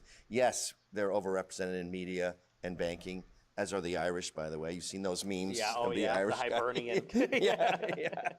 So when I see these, I think Jews are really just whites who don't drink. If I didn't drink, I'd be president of the United States right now. I agree, yeah. Like, well, you're Canadian. So. I would change that law. I'd be that yeah. powerful, like Bloomberg giving himself an extra term. Yeah. They're like the Amish. Like they're just us at our purest in many ways. I don't disagree. They are gifted. And I agree with you that a lot of anti-Semites are reluctant to even give them their due, because they are brilliant. And that is part of why they're so powerful. Because when you look at, for example, the quotas against Jews in the universities in the first half of the 20th century, they were breaking through that stuff just because they were I think this checkmate right here, fellas. Watch this. Here's my issue. So I think I go here with the rook. He's that like and he takes my rook. I knew you did. I'm calling him out. And then I go. But he was quoting a video of me. Yeah, there you go. So I didn't really steal. Yeah. But he said that, and I agree with that. But my problem is not that you got bad apples, because every group has bad apples. My problem is that systematically their identity, which is racial and ethnic, is based on this fear of persecution. They're 2,000 years in a diaspora. Oh my gosh, I'm a dickhead. Segregated, they're persecuted. I am debate about why that is, whether it's dickhead. justified or not. Some people say, well, they're foreign, they're alien, they have whatever. But that is their experience, and I think they have this reflexive paranoia. They're afraid of outsiders. They're distrusting of outsiders. They're insular. They're tribalistic. That's and I think crazy, they justify that on the basis that if we don't act this way, so everyone's going to rise up and kill us. Another Hitler will rise up. Another Philip II. Another Nicholas II. Someone's going to rise up and take us out. So that's why they have this group mentality. It's like a fortress. It's like a siege mentality. And I think that that's not a bad instinct, but it's bad when they have power over America. Well, I would argue that I can't deny that. And when I went on my, as you called it, my all expenses paid trip to Israel, Yes. I kept screaming that even that, like, part of why they hate Trump is his blonde hair. Yeah. They have this trouble with the Aryan, and I think it's PTSD from their grandparents talking about the Holocaust. So they're like, anytime a white, whether it's you or me, and they don't care that I'm on their side, by the way. Anytime there's a white who is charming and has everyone's ear, we have to denigrate him because he's going to get us. Right. And that is something that both sides, both Orthodox, Republican Jews, and secular, even atheist Jews, you're right. They all have that characteristic. But that doesn't make it the Civil War. Right. Because the Orthodox Jews are saying to the secular Jews, what the fuck are you doing? Like, you're ruining everything, and you're going to get us killed. And they are getting them killed. Yeah. As I keep saying, wear a yarmulke in northern Paris right now. Like, all the Jews that live in northern Europe are getting terrorized on a daily basis. That's the first people. Manchester. They're attacking. So I think that Orthodox Jews are saying to secular Jews, you're my worst enemy. Like, with friends like you, who needs enemies? They could have the same motives, but the secular atheist Jews are retarded. And more proof that they're white, they self-sabotage. I think they're aware they're ruining everything. And they're ethno-masochists. Like, they all this porn shit, and you don't need to get married, and the world's overpopulated. The secular Jews are suffering from that. They're not having kids. Orthodox Jews' birth rate is great. So my sort of thing with race, my goal with my job and everything is, first of all, to make more American families of any race, but and fathers to stay there, more Westerners, but also to kill this ethno-masochism. And I think one of the reasons that secular Jews, I don't know, are so wanton with their destruction is they have that white thing, which is self-destruction. And I think it's also a real reason for this anti-Semitism, because it's a fun target. Like, if my kids fart on my wife, they're in big trouble. If they fart on me, it's funny. I'll be like, oh, shit, that reeked, because I'm the top, you know? And it seems that way with criticizing whites. Like, you can fart on them. And that is why these college students, they don't give a fuck about the Christians in the Congo. They don't give a fuck about brown-on-brown violence, but they see a white person, an Israeli, and a brown person, a Palestinian, even though these Palestinians would happily kill them. Right. And have done, like that Italian guy who went there with the fucking Arabic writing on his bicep, and they couldn't wait to kill him. Queers for Palestine.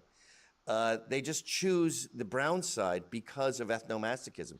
And I've heard people blame the Jews on that. But it goes way before World War II, this I fucked up, I'm sorry shit. It's genetic. Yeah, well, there's a lot of truth to that because, these Jews, what they've effectively embraced is liberal universalism, which is this colorblind, we're all going to be communist, we're all individuals, whatever. And I think you're right that I'm right-wing. And the right-wing Jews believe that the solution to the Jewish problem, because the Jewish problem is these people are persecuted, they're unassimilable, they won't integrate. The right-wing Jews, the Zionists, believe the solution is we need our own country. We need our own territory with a military. It's got to have a Jewish identity because as long as we don't have a home, we'll be at the mercy of everyone else. The left-wing Jews say that's why we need to make the world universalist, because if the world is tolerant and multicultural, then we'll be tolerated everywhere. But you're describing the liberal globalist ethos, of which billions of whites have signed up for it. And pre-Jew signed up for it. Yeah. Like, I always bring up slavery. We were, way before the Jews took over the media, we were going to northern Africa and saying to the Berber pirates, stop doing this. We were going to Africa. We abolished slavery. We went to Africa. We said, stop doing this. We said to Dahomies, literally Dahomies, stop doing this. I think Britain paid off its debt, ending slavery, like 7 years ago. That wasn't the Jews. That was this, like, oh, woe is me. I have to, this altruism. That is a good thing in a Siberian winter in Norway in like 2000 BC. But now it's used against us, and it becomes lemmings going over the cliff. And that's what I want to prevent. And I think the anti-Semitism Israeli thing, it becomes a scapegoat, it becomes a crutch, and we don't identify our problem, which is we are okay with our own destruction. Well, here's my point, is I'm saying that debate runs through the Jewish community too, is what I'm saying. That's what I'm screaming. Yeah, and I don't agree steal with you. my shit. But here's the thing. I'm not stealing it totally. The right-wing Jews, it's particularism. The right-wing Jews, they're They're not in favor of nationalism for all nations. You do your thing, we'll do our thing. By its very nature, if you're a nationalist, it's exclusionary. We want our nation to be strong. We want our people to be strong. So you sort of have this idea that like, well, we're all for the West. We're all for nationalism. We're all for these things. But they want these things for themselves. Who's they? This is Jews. every Jew I talk to, because I talk to a lot of Jews about this debate, and they're like, ask him what a Jew is. Who's they? It's matrilineal by Jewish descent from their mother. Not But necessarily we're both the agreeing religion. that the Orthodox and the Republicans hate the seculars. But and why the do they hate seculars, them? they see the Orthodox and the Hasids as a cult. Like, and they go, you're bad for our name. You're fucking weird with your payas and your stupid hat. But they hate. And they the married a left-wing. black chick. Yeah. Well, they hate the left-wing Jews because they think the left-wing Jews are undermining Israel. When they say they hate the ADL, they don't say Jews shouldn't control speech in America. They say it's backfiring. What you're doing is causing more anti-Semitism. You're allying with people like Ilhan Omar who are progressive and hate Israel. So it comes from a place of Jewish self-interest. That's a weird thing to know. Like in journalism, we were taught to never say, Nick Fuentes thinks he's getting it up on someone. You have to say, it appears as though Nick Fuentes thinks that he's getting it up. Like you're imbuing this motive on people. That's what they say. Ben Shapiro, Joel Pollack, the Mort Klein, that's what they all say about these left-wing Jewish groups. So Ben Shapiro says, my only problem with the ADL is they're making Jews look bad. Basically, yes. Yeah, trust me, that is what they say. Joel Pollack, who's the editor of Breitbart, this is the quote I know off the top of my head. He said that the problem with the ADL is they're not doing a good enough job of isolating the real anti-Semites. And they're painting everybody as anti-Semitic, and so they're watering down anti-Semitism. So it's a Jewish interest that's served there. Well, the ADL's job is to find hate, ostensibly, right? And they're saying you're doing a bad job. Now you're making that into your only problem with them is that they don't do enough for Jews. They think anti-Semitism should be censored. They just think the ADL is doing a bad job of it. Yeah, you think Joel Pollack thinks that I shouldn't be able to say from the river to the sea? He thinks that, maybe not you because you're pro-Israel, but he thinks people like me, he loves you.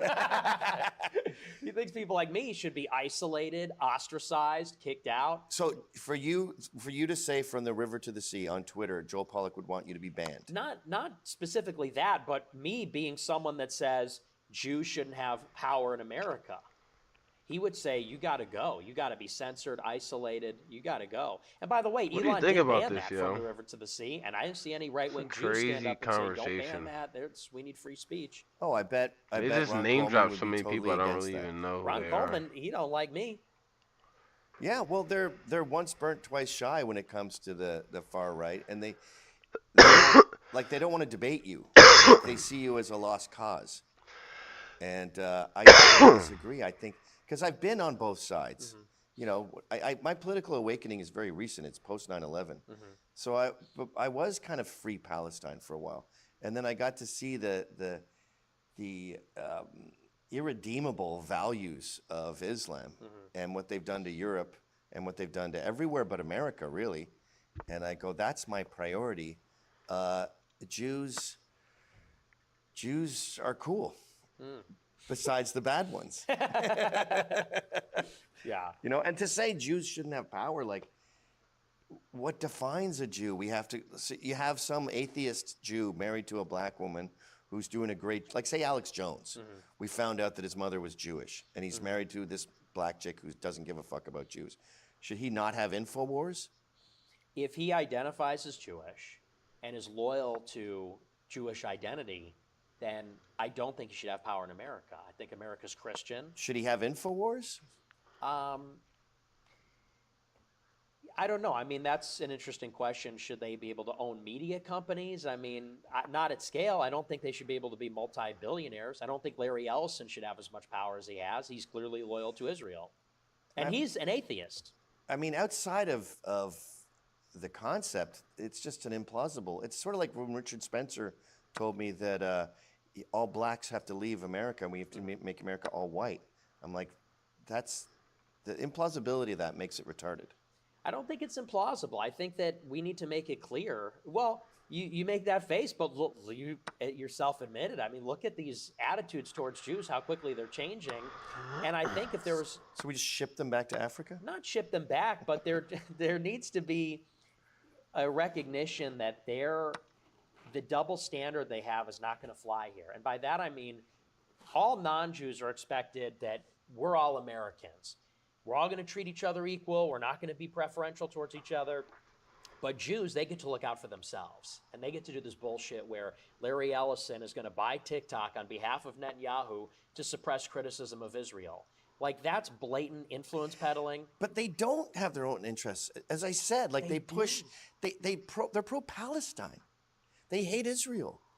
But Bill Ackman, Sheldon Adelson, Miriam Adelson, Larry Ellison, all these guys are pro-Israel. They're not, you're talking about some shithead leftists that are 20 years old. We're talking about billionaires. I'm talking They're about walk pro-Israel. through CNN and talk to every liberal media reporter there, every anchorman, every They're journalist. pro-Israel. What happened at CBS when Ta-Nehisi Coates went on CBS spewing pro-Palestine sentiment? The host, who was a Jew, viciously attacked him. The host's boss apologized for the outburst. That person's boss stood by the host because that person was Jewish. Who owns CBS? It's Sherry Redstone, who's a Jew. She backed the host. And now CBS is bought by David Ellison, who's Jewish, son of Larry Ellison, and they paid Bari Weiss $100 million to be the editor-in-chief there. She's an Israeli spy. An Israeli spy. Yes. She studied under Yoram Hazony at the Shalem Center in Israel, and then they set her up to work for Bret Stephens at Wall Street Journal. He got to start at Jerusalem Post. And they trained her up in writing op-eds so she could be a dutiful propagandist for Israel. I talk to New Yorkers, I talk to Jews in media, and I'm alarmed at how much disdain they have for Israel, for Orthodox Jews. Yeah, I guess CBS, yes, is predominantly pro-Israel, but it's not the vibe I get from these liberal Jews. They're as Ezra Levant says, they're Bolsheviks, and they don't care about anything but winning and power. And if that means fucking over Jews, by all means, let's do it. Exactly like Nancy Pelosi, who is happy to have California burned to the ground as long as she has her gated community and, her own money and her own mansions. That's what elite whites do. They are ethnomasochists. They're lemmings.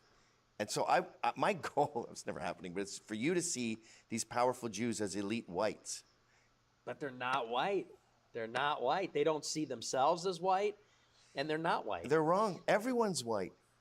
Everyone in the world? Here's a way to see whiteness just for fun. Mm-hmm. Who do you not want moving in next door?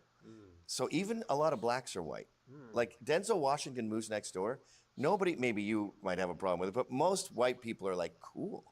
I got a good one next door. I wonder if we could become friends. So this whole complaining about racism in America, no one has a problem with Mexicans. No one has a problem with Jews, really. No one has a problem with elite blacks, like upper middle class and up blacks. So the only people that can really complain about racism are ghetto blacks. And they mostly deserve prejudice. It's more like post-judice at this point because we've seen the behavior. Yeah. So the fact that we talk about racism constantly in this country when we're talking about half of the 14% and everyone else is basically treated as white. Well, what I would say about the blacks in the neighborhood is, because I was thinking about that exact example. Yeah, the other right? day, Like, these 'cause are I two wouldn't good feel bad fucking if, one black opinions family here. was in It's the like, neighborhood and they're I get a well-meaning bad and vibe nice from and this dude, though. Not him. civil. I Everyone- know I got biased a little bit, but I kind of got a bad vibe about this guy, though. Like, cause I haven't brought it up yet, but it's points where he agree, and then he kind of just skips over certain things. Like the thing that he be trying to make here, at least to me, it's like, okay, well, your normal old guy shouldn't have a problem with their normal old Jew. And they're name dropping. The first person I looked up is the fucking former Prime Minister of Canada. Like, what the fuck? So it's this nigga's clearly going to be pushing propaganda in the sense where it's like, all right, like if he got a real good point, he's just going to sway away from it. You know what I mean? Like I'll try to find these a point. attitudes towards Jews, how quickly they're changing. And by the way, Elon Shapiro, Joel Pollack, the Oh Mort shit. Klein, that's what they all say about these left-wing Jewish groups. So Ben Shapiro says, my only problem with the ADL is they're making Jews look bad. Basically, yes. Yeah, trust me, that is what they say. Joel Pollack, who's the editor of Breitbart, this is the quote I know off the top of my head. He said that the problem with the ADL is they're not doing a good enough job of isolating the real anti-Semites. And they're painting everybody as anti-Semitic, and so they're watering down anti-Semitism. So it's a Jewish interest that's served there. Well, the ADL's job is to find hate, ostensibly, right? And they're saying you're doing a bad job. Now you're making that into your only problem with them is that they don't do enough for Jews. They think anti-Semitism should be censored. They just think the ADL is doing a bad job of it. Yeah, you think Joel Pollack thinks that I shouldn't be able to say from the river to the sea? He thinks that, maybe not you because you're pro-Israel, but he thinks people like me, he loves you. He thinks people like me should be isolated, ostracized, kicked out. So for you to say from the river to the sea on Twitter, Joel Pollack would want you to be banned. Not specifically that, but me being someone that says Jews shouldn't have power in America. He would say, you got to go. You got to be censored, isolated. You got to go. And by the way, Elon did ban that from the river to the sea, and I didn't see any right-wing Jews stand up and say, don't ban that. We need free speech. Oh, I bet Ron Coleman would be totally against that. Ron Coleman, he don't like me. Yeah, well, Yeah, like you see how he just kind of like keeps digging them down a hole with like, well, him and it's like, well, like why don't you like give your analysis? Like like, I mean, I guess like okay, that's somebody that's like a big name probably because he's obviously they're not talking about personal friends like whoever the fuck Ron Coleman is, but it's like you know the point that I feel like Nick's trying to make is the fact that it's like okay, but the fact that I'm pointing out that yes, you're Jewish and you're you're not trying to, you know,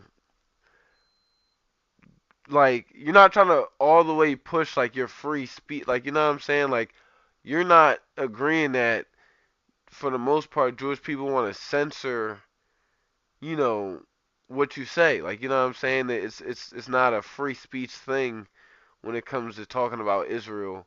And it's like he just kind of talks about different people where it's like, bro, like, like how can you disagree with some of the with the fact that like they censor things and they're the ones censoring them because like they're in those jobs. Like, you know what I'm saying? Like the ADL was locked in with the FBI. They're the Anti-Defamation League, and part of their goal was to like help Israel and fight anti-Semitism. Like, you know what I'm saying? So, it's definitely like an easy point to make, and then he'll like throw in blacks here and there and be like, yeah, well, staying near blacks like, like mostly middle class and up is like good, and no one has a problem with Jews. It's like, bro, I know plenty of Jewish people that are fucking dicks. Like what? I know plenty of black people that fucking suck, and like for the most part, like like if you go, the problem is it's not you live in the blacks and most of them suck that aren't middle class and up. It's like if you're down there, that's the hood, bro. Everybody fucking sucks. It sucks down there. Like you know what I'm saying? Like, and it's like not everybody. It's like part of it being that bad is just the living conditions. Like so it's just eerie. Like, yeah, of course you're not gonna think shit's so bad when you got fucking acres and a big ass house and like your neighbors, even if they throw parties, like, it don't affect you or nothing like that. Like, he don't sit there and say like, yeah, we're kinda just like very, derogative. Like, you know what I'm saying? Like we are just okay with pointing out the fact that black people are this way, but we aren't going to sit there and say, okay, most of the Jews that are in power are this way. It's just he's this way and he's friends with them and well then but then what about him? And it's just like, bro, like at the end of the day, like the people in the seats that's making the decisions to, like, you know, like Marco Rubio and shit like that. Like he's locked in with Larry Ellison, like, you know, and he's exposing this shit, Nick Fuentes. But it's like, you know, this is all in like Wall Street Journal, New York Times, and like, articles like that you can find in, other shit like too. Like he probably read a lot. Like I'm gonna keep it a being. Like he probably reads a whole bunch. They're once burnt, twice shy when it comes to the far right, and they don't want to debate you. They see you as a lost cause, and I totally disagree. I think because I've been on both sides. You know, my political awakening is very recent. It's post 9/11. So I was kind of free Palestine for a while, and then I got to see the irredeemable values of Islam and what they've done to Europe and what they've done to everywhere but America, really. And I go, that's my priority. Jews are cool, besides the bad ones. Yeah. You know, and to say Jews shouldn't have power, like, what defines a Jew? You have some atheist Jew married to a black woman who's doing a great, like say Alex Jones. We found out that his mother was Jewish, and he's married to this black chick who doesn't give a fuck about Jews. Should he not have InfoWars? If he identifies as Jewish and is loyal to Jewish identity, then I don't think he should have power in America. I think America's Christian. Should he have InfoWars? I don't know. I mean, that's an interesting question. Should they be able to own media companies? I mean, not at scale. I don't think they should be able to be multi-billionaires. I don't think Larry Ellison should have as much power as he has. He's clearly loyal to Israel. And he's an atheist. I mean, outside of the concept, it's just an implausible. It's sort of like when Richard Spencer told me that all blacks have to leave America and we have to make America all white. I'm like, that's the implausibility of that makes it retarded. I don't think it's implausible. I think that we need to make it clear. Well, you make that face, but look, you yourself admitted. I mean, look at these attitudes towards Jews, how quickly they're changing. And I think if there was... So we just ship them back to Africa? Not ship them back, but there needs to be a recognition that the double standard they have is not going to fly here. And by that I mean all non-Jews are expected that we're all Americans. We're all going to treat each other equal. We're not going to be preferential towards each other. But Jews, they get to look out for themselves. And they get to do this bullshit where Larry Ellison is going to buy TikTok on behalf of Netanyahu to suppress criticism of Israel. Like, that's blatant influence peddling. But they don't have their own interests. As I said, like they're pro-Palestine. They hate Israel.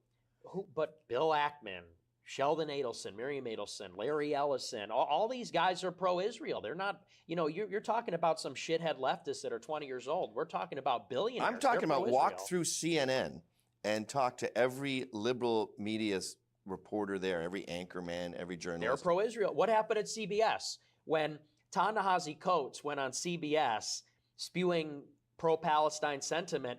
The host, who was a Jew, viciously attacked him. The host's boss apologized for the outburst. That person's boss stood by the host because that person was Jewish. Who owns CBS? It's Sherry Redstone, who's a Jew. She backed the host. And now CBS is bought by David Ellison, who's Jewish, son of Larry Ellison, and they paid Bari Weiss $100 million to be the editor-in-chief there. She's an Israeli spy. An Israeli spy? Yes. She studied under Yoram Hazony at the Shalem Center in Israel, and then they set her up to work for Bret Stephens at Wall Street Journal. He got to start at Jerusalem Post. And they trained her up in writing op-eds so she could be a dutiful propagandist for Israel. I mean, I talk to New Yorkers, I talk to Jews in media, and I'm alarmed at how much disdain they have for Israel, for Orthodox Jews. Yeah, I guess CBS, yes, is predominantly pro-Israel, but it's not the vibe I get from these liberal Jews. They're as Ezra Levant says, they're Bolsheviks, and they don't care about anything but winning and power. And if that means fucking over Jews, by all means, let's do it. Exactly like Nancy Pelosi, who is happy to have California burned to the ground as long as she has her gay. You see what I'm saying? How he like now bring up like he's extended it and agreed with it, but it's just like Nancy Pelosi is a white fucking. It's like, but it's not because it's like if you get the opportunity as Nancy Pelosi, y'all niggas are already Jewish. Y'all like it's already known. Your last name, they look at you like it's like, oh, okay. Like, you know what I'm saying? Like, it's different because it's so organized. It's like, y'all are already at the motherfucking top. Like, you know what I mean? I ain't like tripping. I ain't tripping about it, but it's just what it is. And this guy's like kind of swindling it. I had to listen to it a few times. I'm seeing now. I'm knowing ball. Gated community and, her own money in her own mansions. That's what elite whites do. They are ethnomasochists. They're lemmings. And so my goal, it's never happening, but it's for you to see these powerful Jews as elite whites. But they're not white. They're not white. They don't see themselves as white, and they're not white. They're wrong. Everyone's white. Everyone in the world? Here's a way to see whiteness just for fun. You see what I'm saying? Who do Like, you not want moving in next door? this guy's getting So cooked even right a now. lot of I ain't gonna blacks lie. are- You gotta Like listen to it a Denzel few Washington times. moves next door. Nobody, maybe you might have a He problem. uses but words most white people are carefully like, and "Cool. does a good I job. got a good one next door. I wonder if we could become friends." Like, you see, he So just this did whole, what I was just complaining telling you. about Just racism in fucking America, no one has a swindling it problem back to blacks somehow. If it's not just bringing somebody else up, it's like, okay, well, let's compare blacks on it. We're gonna identify Jewish people as white. They're gonna just hide in the white people. They're gonna hide and, tiptoe and, pose as white people, but they're Jewish. And they're gonna make sure that they're all aligned with each other. And that's what blacks need to fucking do too. It's not even a fucking problem. That's the whole thing about it. That's what motherfuckers is not seeing here. They're not on game, bro. They're not there. with Mexicans. No one has a problem with Jews, really. No one has a problem with elite blacks, like upper middle class and up blacks. So the only people that can really complain about racism are ghetto blacks, and they mostly deserve prejudice. It's more like post-judice at this point because we've seen the behavior. Yeah. So the fact that we talk about racism constantly in this country when we're talking about half of the 14% and everyone else is basically treated as white. Well, what I would say about the blacks in the neighborhood is, because I was thinking about that exact example the other day, because I wouldn't feel bad if like one black family was in the neighborhood and they're well-meaning and they're nice and they're civil, but it's really a question of the composition, because it's sort of an interesting question. How many black families on your block and neighborhood are you comfortable with? Because if you're the only white family on the block, and let's say they're all civil and polite, but you're the only white family, you're probably going to feel uncomfortable. You're going to feel like an alien, a minority. Well, I definitely get that living in a Jewish neighborhood. I'm definitely not wanted as the minority. Yeah. But sometimes hypotheticals break apart. Like the idea that you're on a street and there's 50 Denzel Washingtons around you is just not going to happen.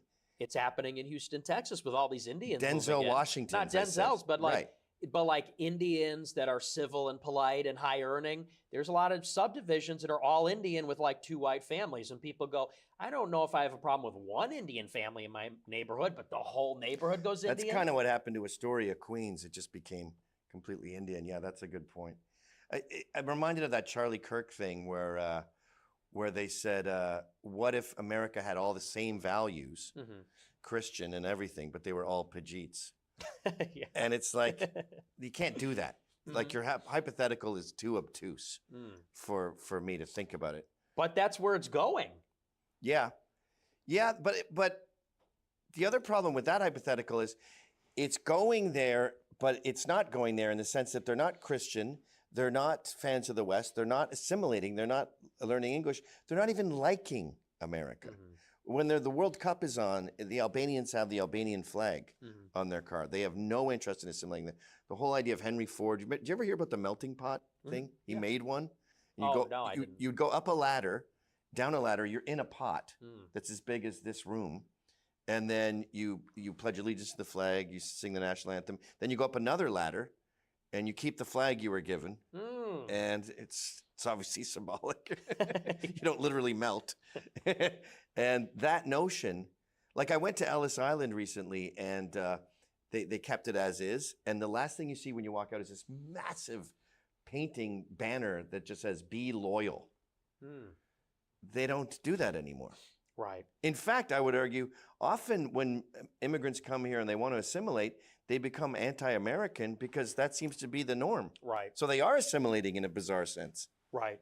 I would say that, when I talk about that example, like let's say they had values that we were okay with, it's just meant to kind of suss out the fact that on some level race does matter. Because even all things being equal, I still wouldn't feel comfortable being a minority in America as a white person. I know what you mean, yeah. I mean, we have different backgrounds. I immigrated to Canada in the 70s, and I was with a big wave of Pajeets.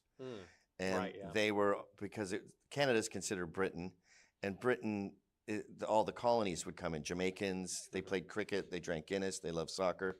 So they assimilated quite easily, as did I. And it was a different type of immigration because they were pro-Western.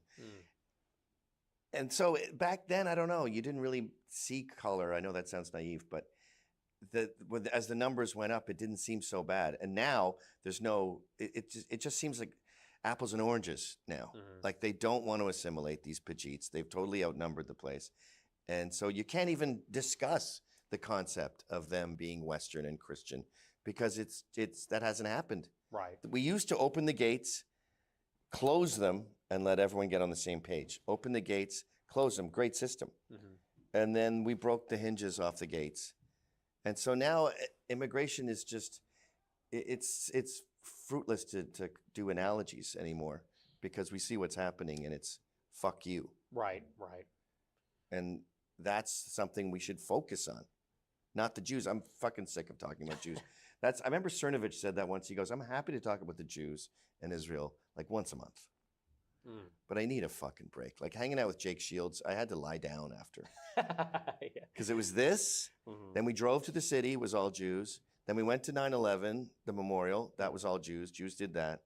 And then it was like, I had to go get a beer at that point. I was just fucking, it gets tedious. And I think that's sort of the other thing I was saying too, is this crutch becomes, like the left has, I call them Nazi glasses, where everything is about fucking white supremacy. Right. And the right does that with the Jays. Yeah, I think there's some that do that, but at the same time, they are kind of all over the place. Like look at the Trump administration. There's obviously things they're not doing, or they're not like directly involved. Let's say like enforcement of illegal immigration. Stephen Miller's running it, but it's not a Jewish issue. You got the corporate tax cut. You got the But wouldn't you do? Who was the Mayorkas or whatever his name was? Mayorkas? Mayorkas. So you would blame him for open borders and say he's a Jew, but then you would sort of close your eyes when it comes to Stephen Miller fixing the problem. Well, my point when I say that is you wouldn't say that that's like having to do with the Jews as an organized force. Like the theme of that is not Jews. But I'm saying that the theme it's Jewish when Mayorkas does it, but it's not Jewish when Miller does it. I'm not talking about Mayorkas. What I'm talking about is which issues have to do with Jews and Israel and which ones don't. Immigration enforcement doesn't really have to do with Jews and Israel. Tariffs doesn't really have to do with Jews and Israel. The corporate tax cut doesn't. What does have to do with Jews and Israel is deporting anti-Semites that we got a list from Canary Mission.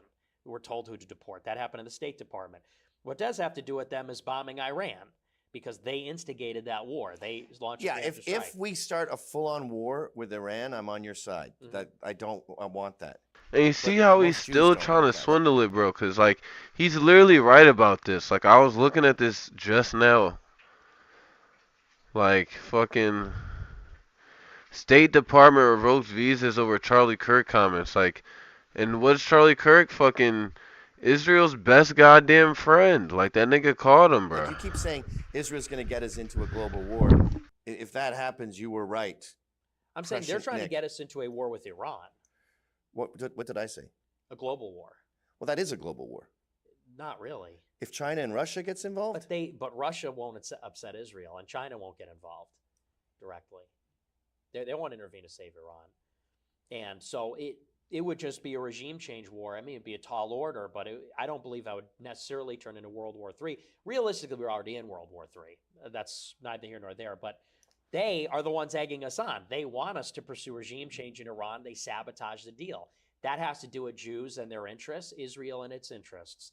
You also have the education policy, holding the money against the Ivy League universities hostage to put in place these pro-Israel, pro-Jewish policies. Larry Ellison taking over TikTok. He's basically doing that at the behest of Netanyahu. So it's like, not everything has to do with them, but there's a lot of things that do have to do with them. And I will talk about those things wherever they are. I'm not going to say, well, I'll only talk about it once a month. It's like, if they're flagging people for criticizing Israel and kicking them out of the country, that's kind of a problem. yeah, but every sane, rational Jew would agree with you on that. I don't think they would. I think that people like Shapiro and many conservative Jews, they love to see these pro-Palestine people getting kicked out. They say they're terrorists. The Heritage Foundation came up with that policy. All right, let's call them then. I'm going to call a Jew. Which one? I can't tell you. They want to be anonymous. But so your contention is that a lot of Jews are happy with people being deported for anti-Semitic beliefs. Mm-hmm. Okay, I'll ask if we can say who he is. This guy represents all Jews, by the way. Hello? Hey, can I say who you are? Of course. This is Ron Coleman on the line. Nick is under the impression that most Jews are cool with people being deported for having anti-Semitic beliefs. That's funny. No, I think the vast majority of people being reported or People deported, being- or people who, Students people who on are visas. here on a visa. Students on visas, like at Oh. Columbia. I think most Jews are cool with that. Yeah, I'm cool with that. All right. Thanks for calling.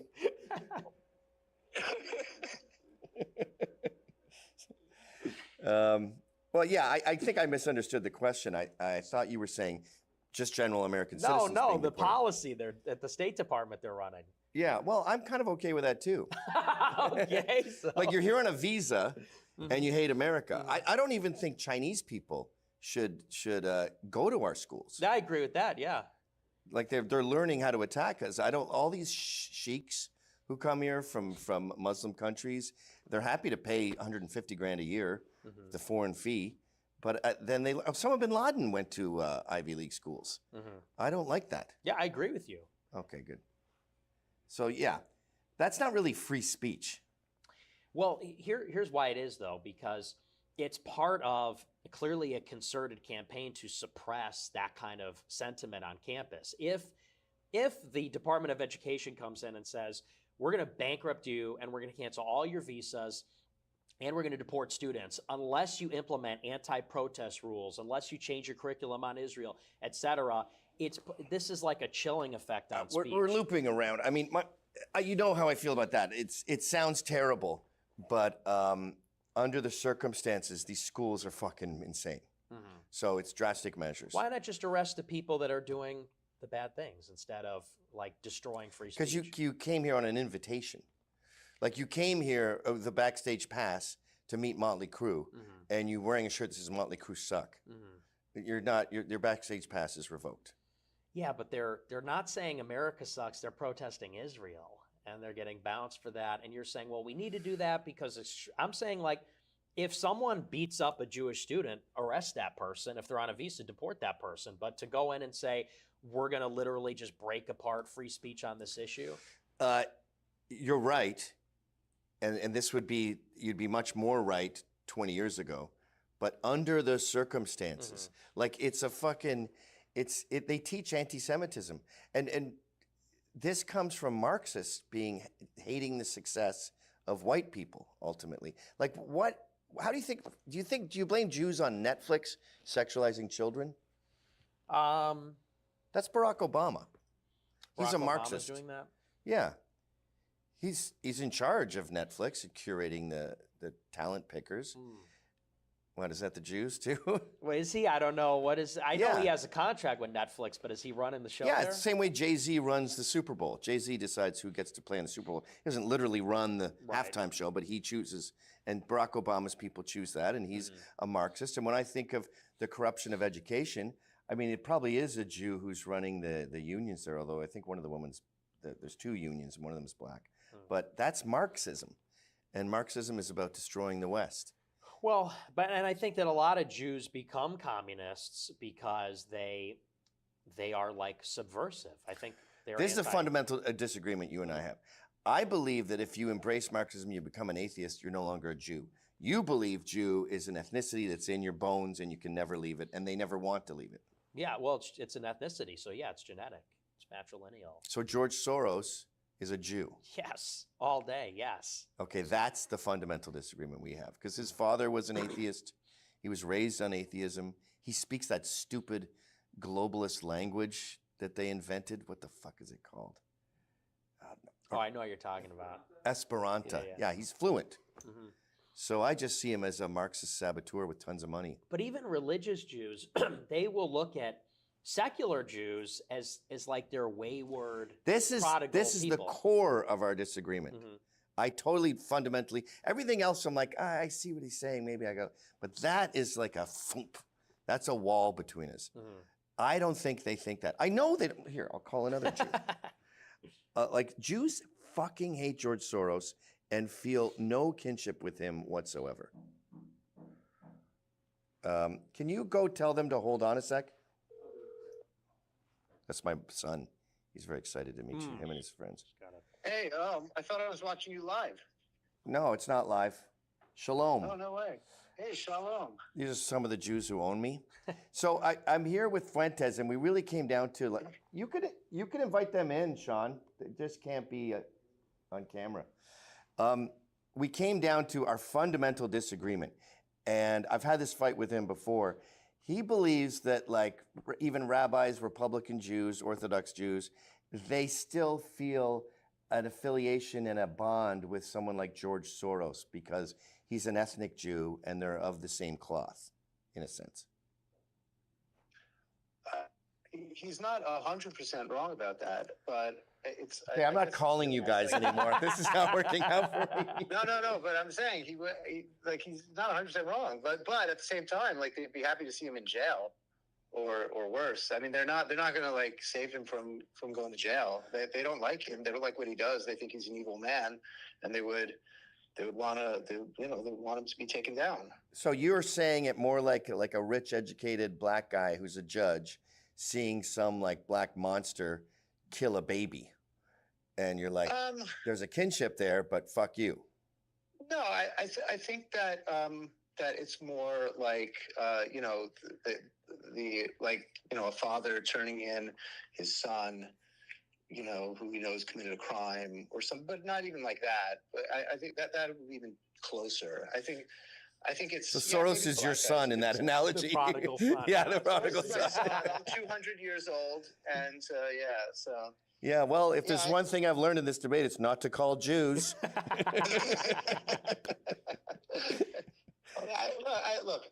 I mean, I thought you hated George Soros. That's why I called you.